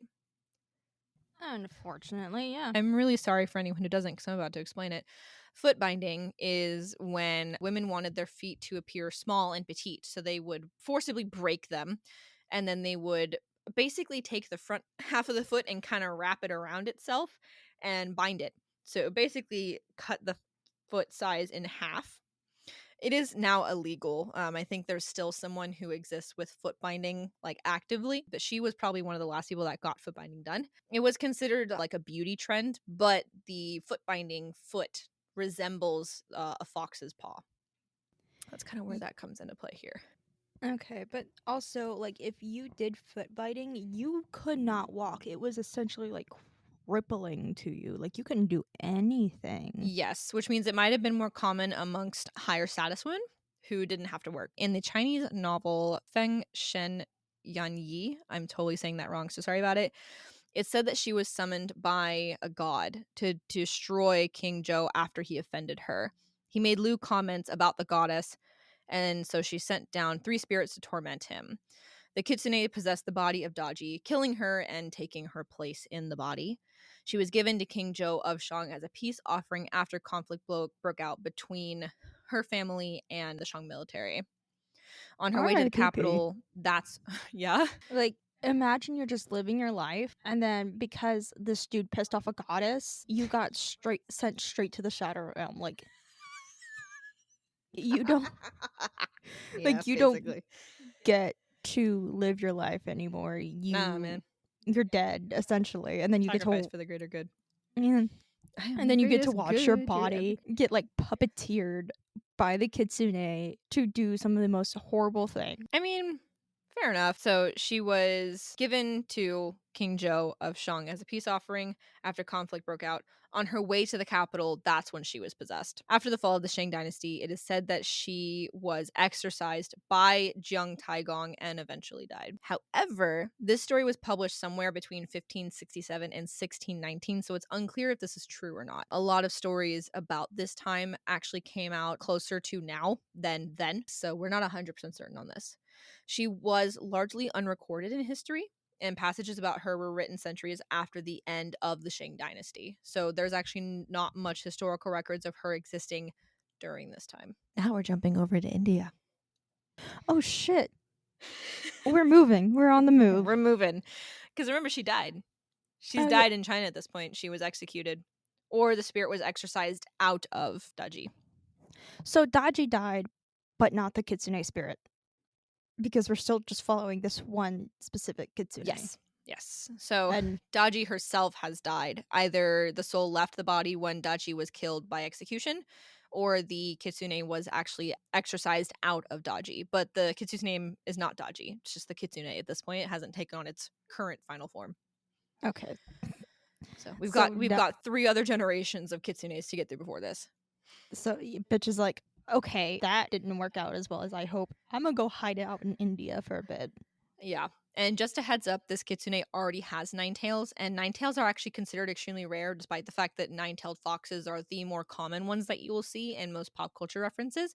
Getting actually to 9 tails is extremely rare. In fact, this might be the only 9-tailed fox that has actually ever existed because of how powerful of a spirit it would be. So like all of those things we see in like different fandoms about like how different Naruto. characters. Naruto. You League of went Legends. Naruto. You went League of Legends. I went Naruto. No, my brain will. League of Legends. Ari is there, but my brain also went to like the different like fandom AUs specifically. Wait, Wishen. I Yeah. hate you.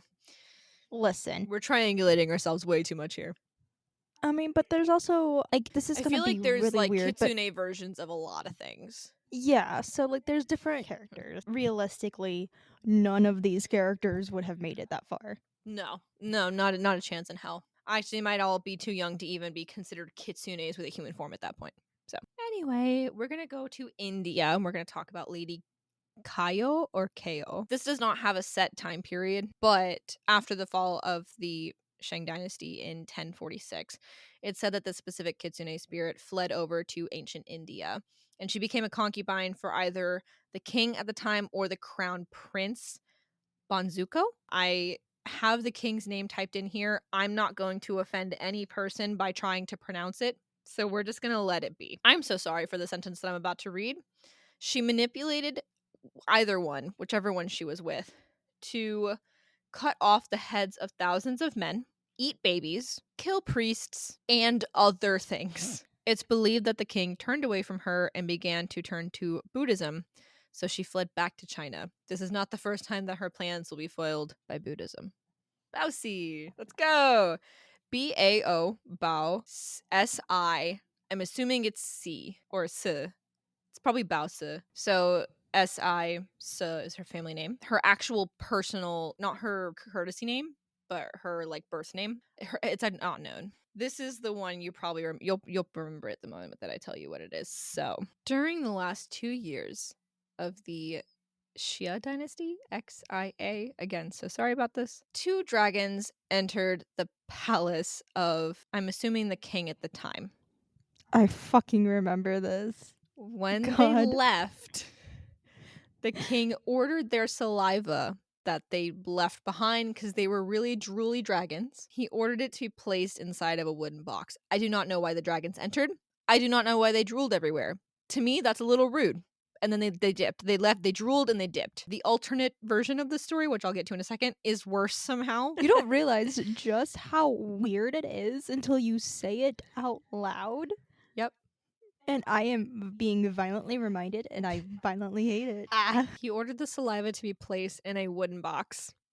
King Li of Zhou, we're back to Zhou, tried to open the box despite it being taboo, as it had been sealed for over 1,000 years. This is where the information divides in the storyline. There's like 3 different versions as to what happened here. Either the saliva spilled out and turned into black lizards, or it wasn't saliva, it was actually semen, which then implies that the dragons entered the palace, jizzed, and left. The way that you made it through the sentence without breaking, and then the second the word left your mouth, you were like gone. It was It's true. Anyway, so God. 2 alternate versions: saliva spilled onto the floor and they turned into black lizards, or semen, well, it says sperm, but sperm flew out of the box and covered the floor. How much sperm has to be in a box Okay, well, to cover me the get- entire floor? let me get to the next sentence. The king ordered the palace girls to take off their clothes. Don't do this to me, please, God. I Don't do forgot this the rest of the sentence. I was like, oh yeah. And then he told them to clean it up. He did not. don't do this to me. I hope my research was wrong. There's no way this is the truth. Mythos, please. Mythos, please. My prayers will go unanswered, but Mythos, please. The king ordered the palace girls to take off their clothes and shout at the liquid until it transformed into a turtle that crept into the women's apartments, met a 17-year-old girl of the court, and impregnated her. 7-year-old girl. So, no. No. Here's what we're not going to do, guys. Like, come here. Come here. No. Like, I respect that this is somebody definitely heard the story growing up and it was like, yes, this is totally legitimate. But me, growing up as I did, my only reaction is a very You had sex with a turtle. Sorry. I'm gonna mute. Shut the fuck up. Mute yourself. My first reaction is to be like, absolutely not. Growing up the way I did, I'm like, I'm like, respectfully, there are some kids who grew up and this is the stories they were told. And I'm just like, We got to keep going. okay. I am gonna say one thing though, and then we're not gonna talk about it. I'm gonna move on. Do you remember that video of the turtle with the croc? Anyway. No. That's so worse. That's worse somehow. During the reign of King Xuan, Xuan, a minimum of 14 years after the end of King Li's last year ruling, the girl gave birth. She's in her like early 20s now. She was picked up She by was pregnant since she was 7, and in her early 20s, she finally gave birth. Her baby is magic. Don't question it. Okay. Okay, in the ABO universe, pregnancies last half the amount of time and no one blinks an eye at that one, but you're blinking an eye at a 17 or 7-year-old girl giving birth 14 years later. This isn't about ABO. Maybe it took 13 years for the semen to make its way. I don't know, man. I'm not a Chinese doctor. I'm not even a doctor, nor am I Chinese. I'm the opposite of a Chinese doctor. Okay, continue. She was picked up by traders who the king was warned about. Not traders like you're a trader. Traders isn't like merchant traders. She was picked up by traders who the king was warned about, so the couple fled to the state of Bao. The lord of Bao was charged guilty, not sure of what, and he offered Bao to King Li to have for himself. Yay, concubine. In 779 BC, she entered the palace and later gave birth to a son, Bofu. Bofu. Soon after, the king at the time, King Li, removed the queen and the crown prince at the time and made Bao his queen and made the son of her son the crown prince. So he basically he kicked his wife and his biological son out of the house and made his concubine and the son that she had the new crown prince and queen, roughly. So all I'm hearing is that She's a homewrecker twice. Yeah. No, men ain't shit and need to learn how to leave women alone. I mean, to be fair, I think this is the whole point, is that I don't think she wanted this. I don't think anybody wants this. It gets better. Well, it gets worse. Okay. It's said that Bao, I'm just going to call her Bao. I know that's technically her family name, and her name is probably Sub. I'm just going to call her Bao. It said that she never smiled, so the king tried many things to make her smile or laugh. Eventually, they settled on lighting the beacons to alert nobles nearby that they were under attack.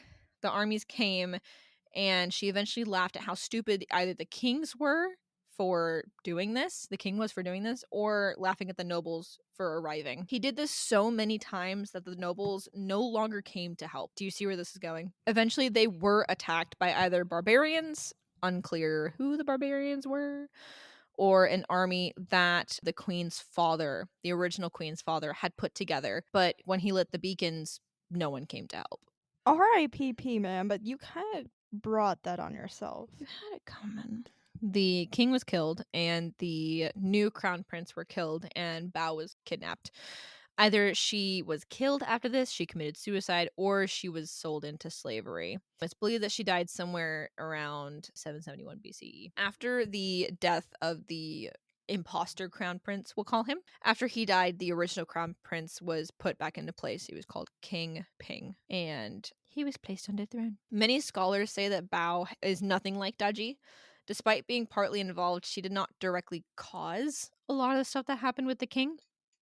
This story is an iconic love story, actually, and it is also a cautionary tale of how one beauty can topple a nation, another femme fatale situation. One main plot hole in this story, though, is that the warning sign beacon things that they were lighting did not exist until the Han Dynasty, which started in 202 BC, around the time that the Great Wall was being created. They created those for that. So it might have been a local form of a beacon, but specifically the beacons they're talking about weren't created until like 600 years later. Ooh, but how the hell is this supposed to be a love story? Question mark, question mark, question mark. I think the love story is between Bao and the king. I'm not 100% certain on it. There's probably a story, there's an actual story of them. I just didn't look for it, couldn't find it. But now we are on to Tomomonome. And this is the main. This is where the Sessho-Seki comes from. Okay, so Yes. we are pretty in caught up to where we should probably be. Mm-hmm. Yes. Okay, cool. So, Tomomonome in Japanese means lady duckweed. I could not find a reason why. She is considered to be one of the 3 terrible yokai of Japan. I do intend on doing a story about the other 2 terrible yokai of Japan. I'll probably do them together because one of them looks like not as detailed as the other one, but they all existed roughly around the same period, and it was just like a bad time in Japanese history. She lived during the Heian period, Heian period. And if I scroll back up on my notes, that is 794 to 1185 BCE, or CE, sorry. After fleeing China for the second time, she appeared again in the 700s as a 16-year-old girl named Wakamo. I was unclear about what the fuck happened here, but she tricked the leaders of the 10th Japanese envoy to the Tang Dynasty. She joined their crew and took a ship to Japan. So this is how she made it over to Japan. She disappeared again for another 300 years and appeared for the final time as a baby in 1090, or the 1090s. She appeared on the side of the road and was adopted by a young couple, given the name Mikuzume. She was made a servant of the Imperial Majesty at 7, so she was a palace girl. During a recital... Question. Yes, answer. Servant. So she was a palace girl, or was she a palace girl? She was a palace girl. Okay, so Yeah. she wasn't a concubine No. like she had been the past several times. At least from what I've seen, no. Okay. During a recital on her 18th birthday, this is a fucking whirlwind of sentences. During a recital on her 18th birthday, a storm came in and all of the candles in the room were blown out. In the darkness, a light shone out from her body and illuminated the room. The people believed that she was holy in a past life and was given the name Tomomonome. So she pulled a Rapunzel from Disney and was, But on the inside, instead of singing and her hair glowing, she just is a walking flashlight, basically. I was gonna say a glow stick, but you don't have to crack her before What is it? The glow bright night lights? The teddy bears? Oh no. I think she was playing music at the time. I think the recital was her playing. She was the recitaling person. She was the performer. There we go. Emperor Toba made her his consort. There we go. And immediately got sick. Like, there you fucking go. Yeah, he made her his consort and immediately fell ill. No doctor could figure out what was wrong with her, so they called in a Buddhist man. I'm just going to call him Abe. After doing some divination, he discovered that the emperor was marked with a bad omen. Later, he discovered the cause was Tomomonome. In order to prove it, they decided to perform a ritual and have her be a part of it, reasoning that evil spirits cannot perform certain parts of this ritual. She did her part, and she was able to wave the ceremonial staff, but then she vanished. This was enough proof for the emperor. But she did it. Just because she disappeared right after doesn't mean she couldn't do it. She still did it. I think the implication is that it was so painful for her that it either banished her or she had to leave. Like how a demon can kind of withstand exorcism, but eventually it's going to kick their ass, depending on what you're watching. Soon after, women and children began disappearing in certain areas of Japan, kind of nearby. The court decided that this was Tomomonome's doing, and they ordered for her to be destroyed. They sent Miura no Suke, a military commander, and Kazusa no Suke, a samurai lord, to go after her. They chased her into the plains of Nasu, which is where the Sessho-Seki resides. It's said that the military commander had a dream. He had a beautiful girl appear to him, and she cried that tomorrow I will lose my life to you. Please save me. He refused, and the next morning they caught Tomomonome. The military general shot 2 arrows, one into her flank and one through her neck, and the samurai struck her with his sword, and she fell exactly where the general had dreamed she would. 1 year later, Emperor Kanoe, Konoe, died with no heir. When I first typed this out, I accidentally put no hair. No air, like no son. No air. No air. Like... no AIR. No oxygen. No, he didn't have no heir to the throne. Okay, like, I'm sorry, I heard, like, obviously he's dead if he doesn't have air, but no, you mean like a hair, like Tiny house air to must the be throne. with no air. He died and Jordan Sparks started playing in the background. Oh no. That's still a good song. I wanna re-listen to that soon. It's a great song. The next year, Emperor Toba died as well. Almost not exactly a year, but the next year. R.I.P.P., man. Literally. The crisis over the no air situation caused a huge rivalry that led to the Genpei or Genpei War. It's Genpei, and this was the end of this period and the rise of the first shoguns. This began God what is damn it, Jordan Sparks. Look what you Jordan caused. Sparks caused the rise of the first shogun. Yes. Shoguns. Jordan Sparks, look what you She did release that song Battlefield. We have connected the dots. We haven't connected shit. We've connected them. This began what is called the military dictatorship of Japan, ending in 1867. She is said to haunt a massive boulder that killed every living thing that touched it. Next section. I do want to point out for this specific section, I did heavily reference a thesis that a woman made where this is part of her culture and she did make a huge thesis on it.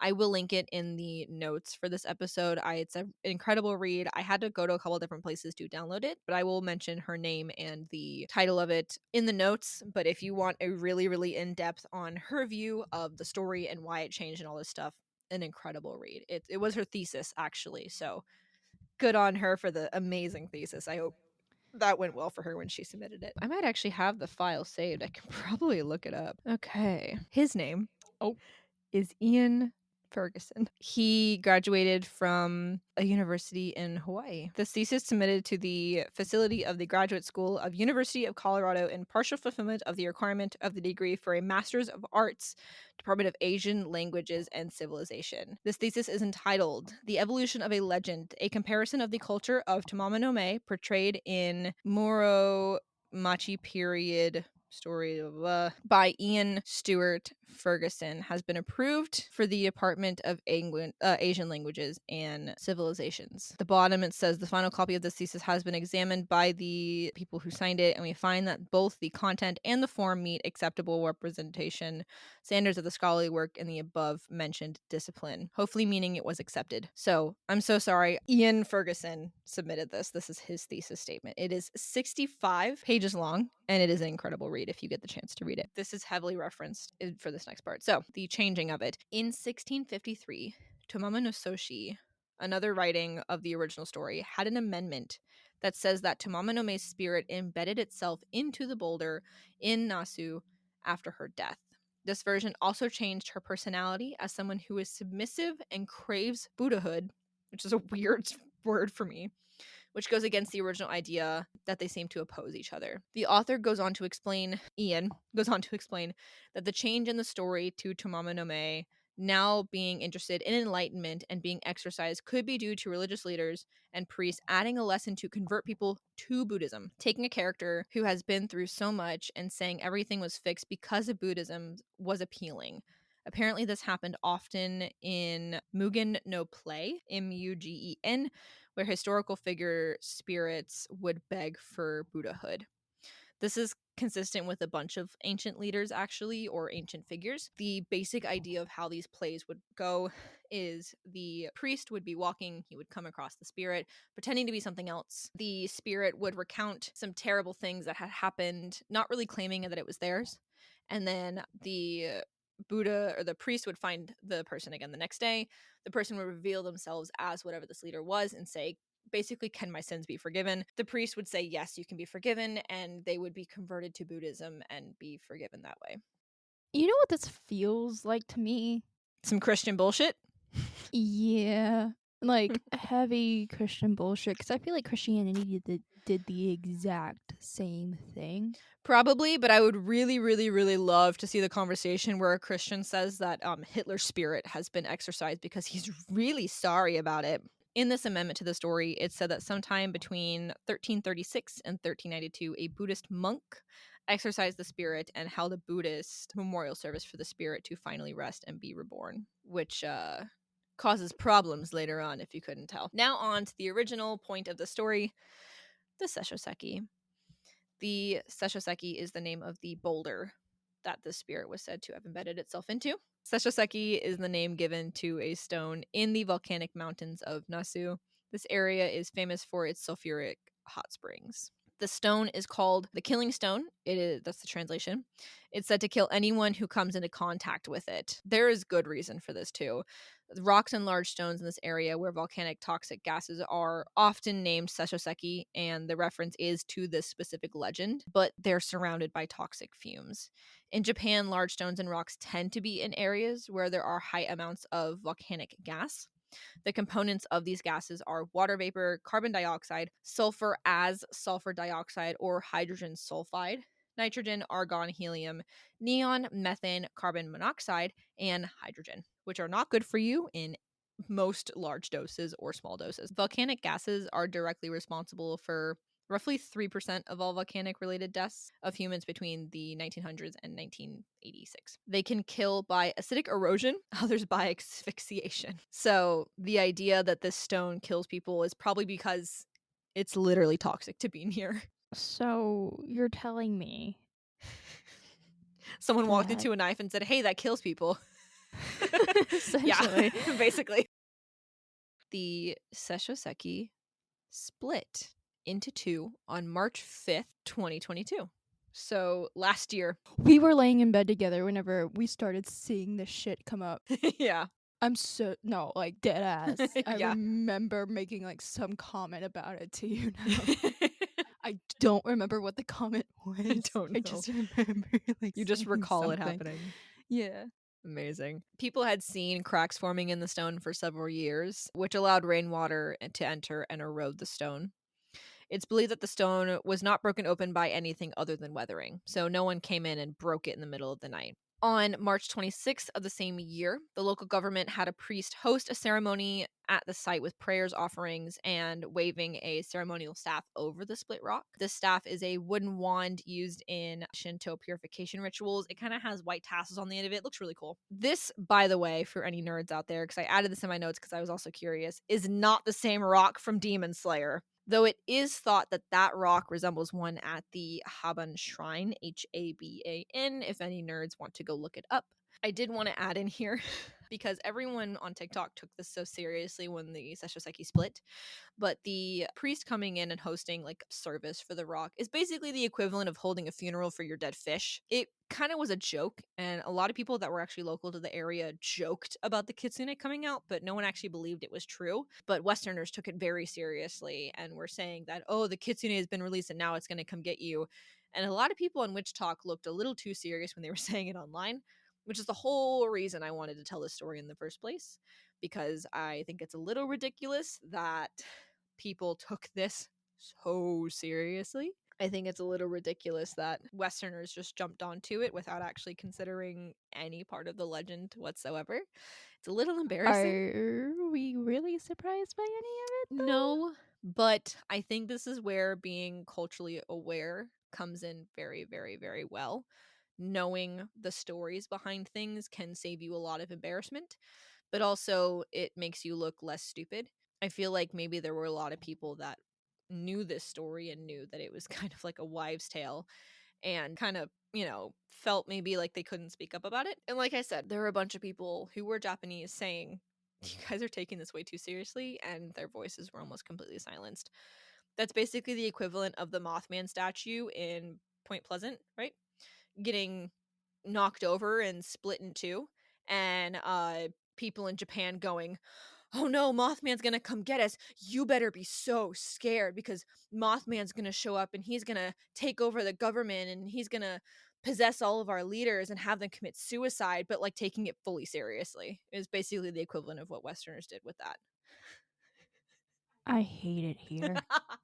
Like genuinely. Like I hate living in this country so fucking much. And I hate every like white bitch on Witch Talk specifically because they were the main ones doing it. I Like know. It they was really take bad. Yeah. I The feel thing good. that also sucks is I didn't even see the Japanese people posting about the Kitsune until I started doing research for this. None of the videos of Japanese people saying, hey, you guys look ridiculous, came up on my feed. I only was getting witch talk people going, oh, the Kitsune is gonna come get us and fix everything. And I'm like, the fuck are you talking about? Yes, because guess what? Social media's racist. Like, inherently. Like, shit, mini tangent here, sorry. But that's the same reason why we have Black people specifically asking for us to boost their voices whenever we're discussing things like Black Lives Matter and like the high rate of police brutality and murder against their community. Like we're not like that's why they're asking us to boost them instead of speaking for them. Because unfortunately, white bitches have a habit of taking over everything. People who experience the situations and people who have grown up in the situations and heard all the stories are going to have a certain level of perspective that no one who understands but has never been there is going to have. And that's extremely important to understand that while both of us are white people talking about these stories, there is a level of nuance that we are going to give information. We're not always going to understand a lot of the nuances that are going to come with these stories that might just go right over our heads. That's one of the reasons why I wanted to talk specifically about the story, especially in the first episode, is to kind of give an idea of this is the kind of stuff that I want to talk about. Just a heads up, by the way, since you so kindly brought up that culture, I will not be touching any closed practices, not going to be talking about gods or legends that are closed, even if the information is out there because someone decided to snitch. That's not something that I'm going to be talking about. I'm not interested in talking about it. I will share legends and stories if people of that culture have openly told those stories, but I'm not going to be diving into private practices or the history of certain deities or anything like that I shouldn't even be speaking the name of. So I'm specifically speaking about one very specific god in, I think there's a difference between hoodoo, voodoo, and there's another one. Hoodoo and voodoo are two different things.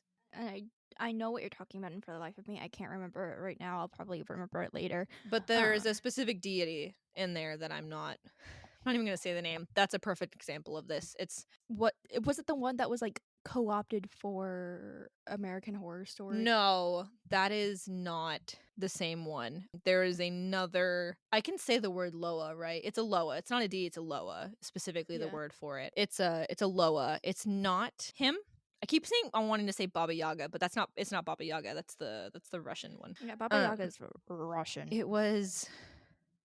Well, not necessarily Russian per se. It was Just the Papa guy. I'm not Slavic. going to say his name. It's the Papa guy. He's a Loa. It's not him. It's a different one. I think there was a case of a woman who was trying to contact him after watching American Horror Story, and she ended up contacting something more dangerous. That Loa, I will not be looking into or referencing or researching at all. But it was a white woman that did it, by the way. I might, just to point out, like, this is why white people shouldn't be messing with certain things. That I don't remember if it was hoodoo or voodoo or I know there's a third one. I know I wrote it down specifically too. Let me look. I know I wrote it down. There is a difference between I think Haitian voodoo is specific, but it's not VO. Oh, there's two different versions of voodoo. It's VOODOO and VODOU. VODOU is Haitian voodoo. It's different. But anyway, things like that I won't be covering.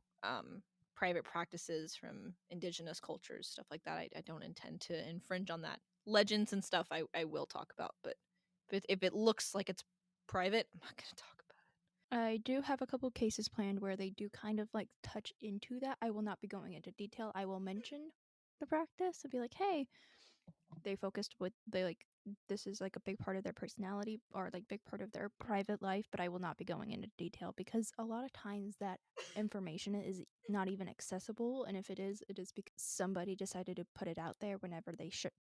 it. Okay, so kitsunes in modern culture. Kitsune go, or GAO, refers to women with narrow faces, close set eyes, thin brows, and high cheekbones. So it's like a face type. Kitsune tsuki refers to a culture bound syndrome similar to lycanthropy, where people believe they are possessed by a fox. Symptoms include a craving for rice or sweet beans. Is this what I think this is? We're getting there. I know what you're thinking of. Oh, We're getting there. no. We're getting there. restlessness, and aversion to eye contact. An exorcism, we're back to the exorcism. An exorcism can get rid of the spirit, but if a priest is not available, the victim may be burned or beaten in the hope of driving out the spirit. 0 to 60 in less than 3.5 seconds. What the fuck? I know. If a priest is not available, Beat you're them. just gonna have to die. I'm sorry about it. I'm so sorry, but like, I know. you'd be better off dead than be possessed. Whenever more than likely it's just learning disability or a mental disability making its presence known, not possession.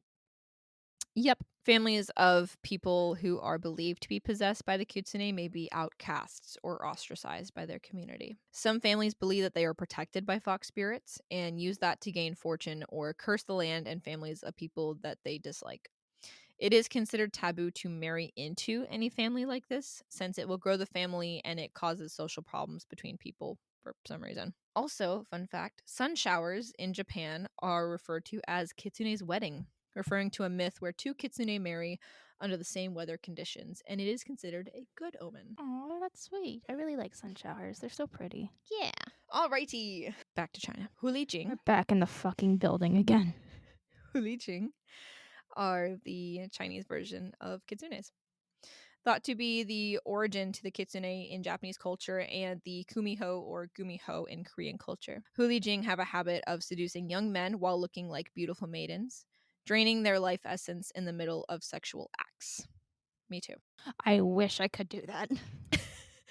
There are also legends of them helping humans or them being victims of human cruelty. This is where I only wrote down the differences of Japanese kitsune and hulijing.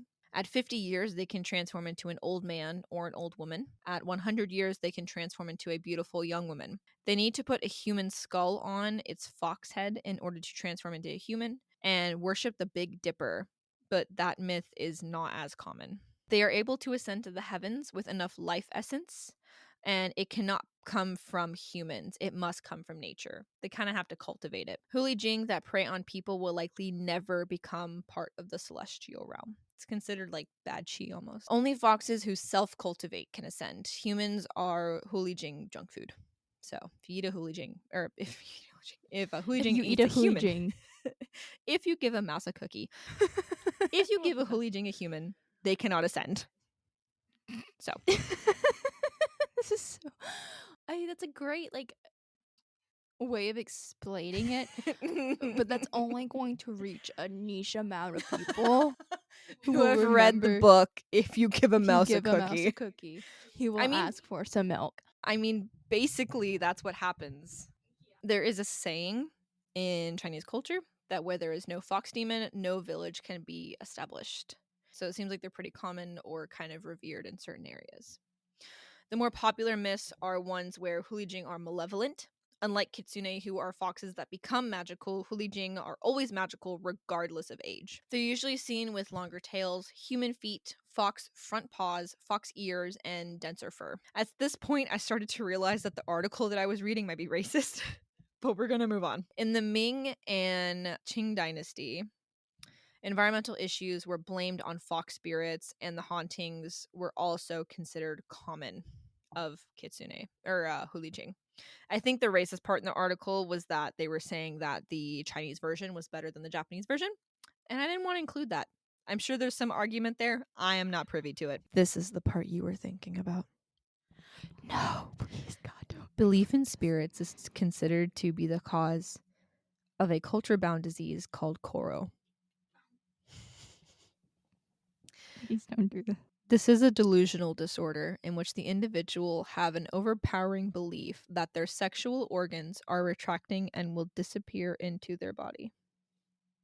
I hate this so much. It's also known as shrinking penis syndrome. I forgot about that. Linking to other mass hysteria in other countries called genital retraction syndrome. But I like shrinking penis syndrome better. I'm so sorry. In women, got it some shows SPS. in women it shows as the nipple retracting into the breast, generally into the breast as a whole. No, thank you. Asian No. people generally / traditionally believe Koro to be fatal.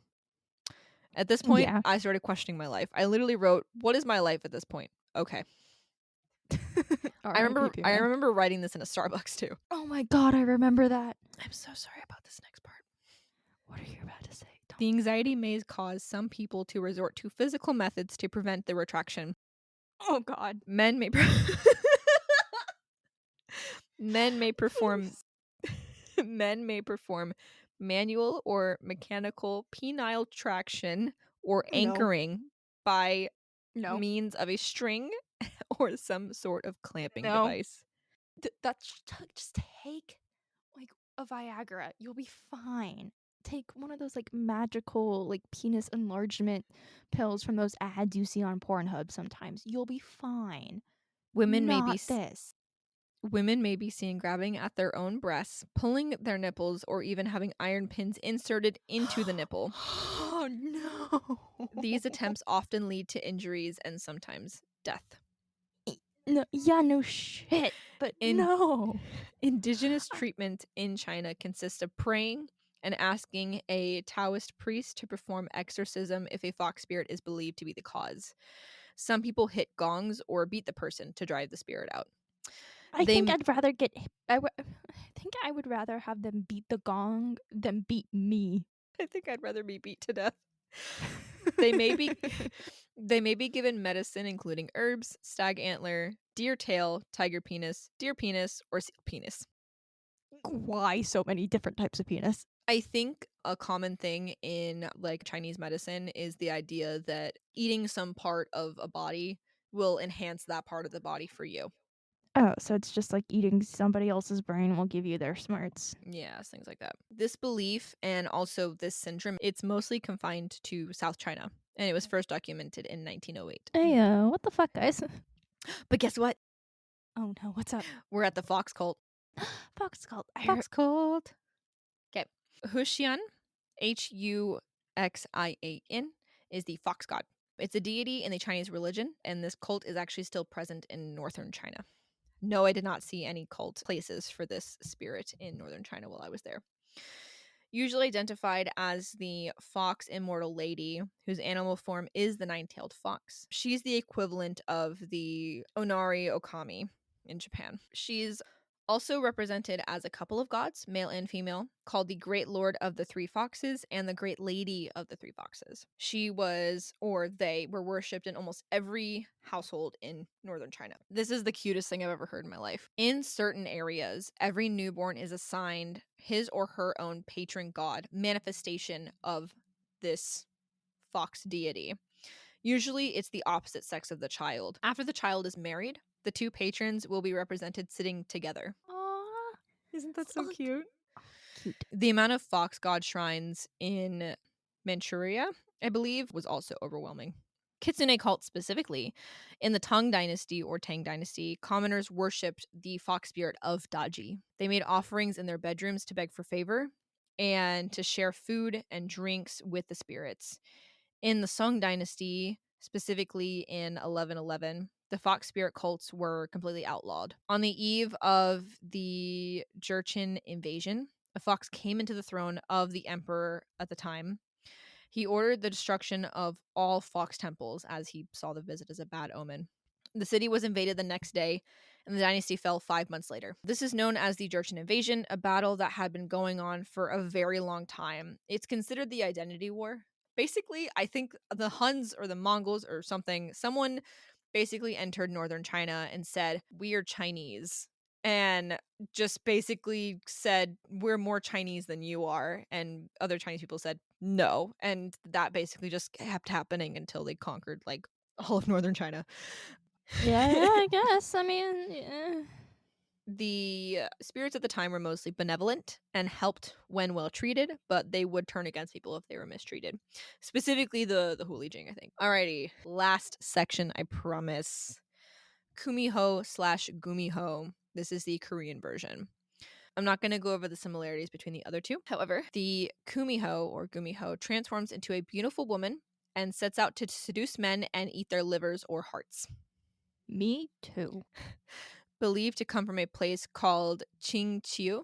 meaning green hill, interpreted as the region to the east that is later referred to as Korea. So I believe this is the Chinese name for where Korea is, roughly. Fair enough. They're almost always seen as evil figures who eat human flesh, though it's unclear when this transition happened in Korea, since many ancient texts have them assisting humans. The kumiho is known to walk the streets at night and dig up human hearts from graves. They're usually seen as half human, half fox people. Unique to the kumiho is a method of absorbing human energy through a deep kiss. They send an orb, this magic orb that they have, into the mouths of the person they are kissing and retake them back with their tongues. If the person swallows the pearl, however, they are given basically godly knowledge. Some myths believe that if the kumiho does not kill or eat humans for 1,000 years, they can become humans themselves. A final nod. There is the Hu Li Ting, which is the Vietnamese version of the nine-tailed fox. It doesn't have a specific personality. It can either help or hurt people. The Huli Ting have the ability to cultivate, to be able to transform, and have magic if they practice for 100 years. They get 3 tails, and there's specific names for 3-tailed foxes and, 6 and so on. They gain 6 tails after 1,000 years, and they reach 9 tails. They can turn into humans, with each tail basically representing a different life. That concludes the story of the Sessho-Seki. Holy crap. That was a whirlwind. My brain is melted. Like, in a brilliant way. Like, you did a really good job with this. Like, it is Thank you. astonishing, though, like, how much History it has. Yeah, and like I love like when stories like this involve different like aspects of the history, how each dynasty fell was almost directly like correlated to some sort of almost butterfly effect of the kitsune, if not directly caused by the kitsune. Like even if the kitsune just popped up and just happened to be with Bao, like she didn't really do anything but just kind of be there. She was still the reason why it fell. Because kitsune are considered to be bad omens, I do think that even if those women did not have a direct influence on the fall of 3 different dynasties, they were probably inserted to be the bad omens. Just their presence was the bad omen because they consistently were the concubines of the emperors or kings at the times. So I think they just were the embodiment of kitsunes being bad omens, which is interesting because they're only ever bad omens in China. Yeah. I wonder if that has anything to do with the Why she left China in the first place. probably, but like I wonder if that has anything to do with the patriarchal society that was at built at the time and it continues to almost flourish. Considering that the kitsune is considered to be an example of what beautiful women can do to a society built by men, I wouldn't be surprised if it has some sort of patriarchal things. I do want to reference again Ian's article. It does actually go in depth on the patriarchy and all that stuff. So, again, if you want a really, really, really in depth explanation of all of this, I highly recommend looking into that thesis paper. Yeah, we can probably link where you found it in the description. Yeah, I really, really, really want to desperately give credit to the person who literally studied this so in depth that they were able to submit it for their thesis, and it seems to have gotten approved, which means absolutely incredible work to you, Ian. You got good, but yeah. So there is that. We've been recording for 3.5 hours, and my knees hurt, and we still have 2 more episodes to record. And I think it'll be just fine though. Probably. As noted before, we are recording these episodes in batches. So you may hear something that you may hear like information from like a certain episode that might come out recently to you, but has been recorded a while in advance. So that information may be wrong, and that we will have to like update, like just talking about like current events and stuff.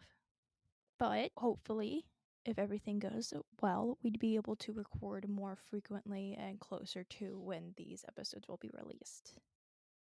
Ideally, we would be recording the week before, but again, We have, I believe, a Twitter and an Instagram as well. So if there are updates that we just haven't put into an episode yet, we'll probably post them initially right then on those social medias. And then we will later in an episode probably do like a end of the month additional episode update of information that we have learned that is tweaked and all that fun stuff. Absolutely. If you want to locate us, you can find us on Instagram and I guess now X, because Elon Musk is Fuck Twitter. fuck Twitter.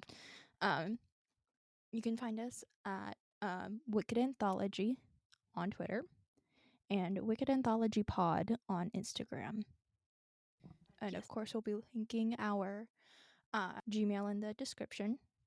So in case you want to reach out to us, please do. Mm-hmm. We love having conversations with people, like especially like conversations about these type of things. That's partially why we started this thing to begin with, is like just to tell each other stories about. I would love to know if there are any people out there that have encountered or heard stories of the Kitsune. If you have personal stories to any of the legends or things that I cover, I would absolutely love to hear them. If you have specific things that you would like me to look into, or Psychos as well, please let us know. I love hearing cultural stories that have been witnessed in modern day times. I also love hearing about what people would like having suggestions from people. Obviously, I'm not going to cover a whole lot of super popular or super well-known cases cuz a million and one different podcasts have done certain cases. And I'm not here to rehash information per se. But if you do have any suggestions, I'm always open to them because sometimes my brain does not work and I would love just to be given something to look at. Same here. If you have a story or legend from your culture that you think would do really well on here, or that you think either of us would find interesting, again, you can just go ahead and let us know. But I think that is everything for this first episode. I know it is crazy long, but again, we are releasing these every 2 weeks, so you could listen to Psychos's session for the first half, and you could listen to my section the second week, and then you won't even notice that any time has passed. And all. But once again, thank you. I hope you've stuck around to the end, and we hope to see you soon. Yep. Stay safe and keep learning. Good night.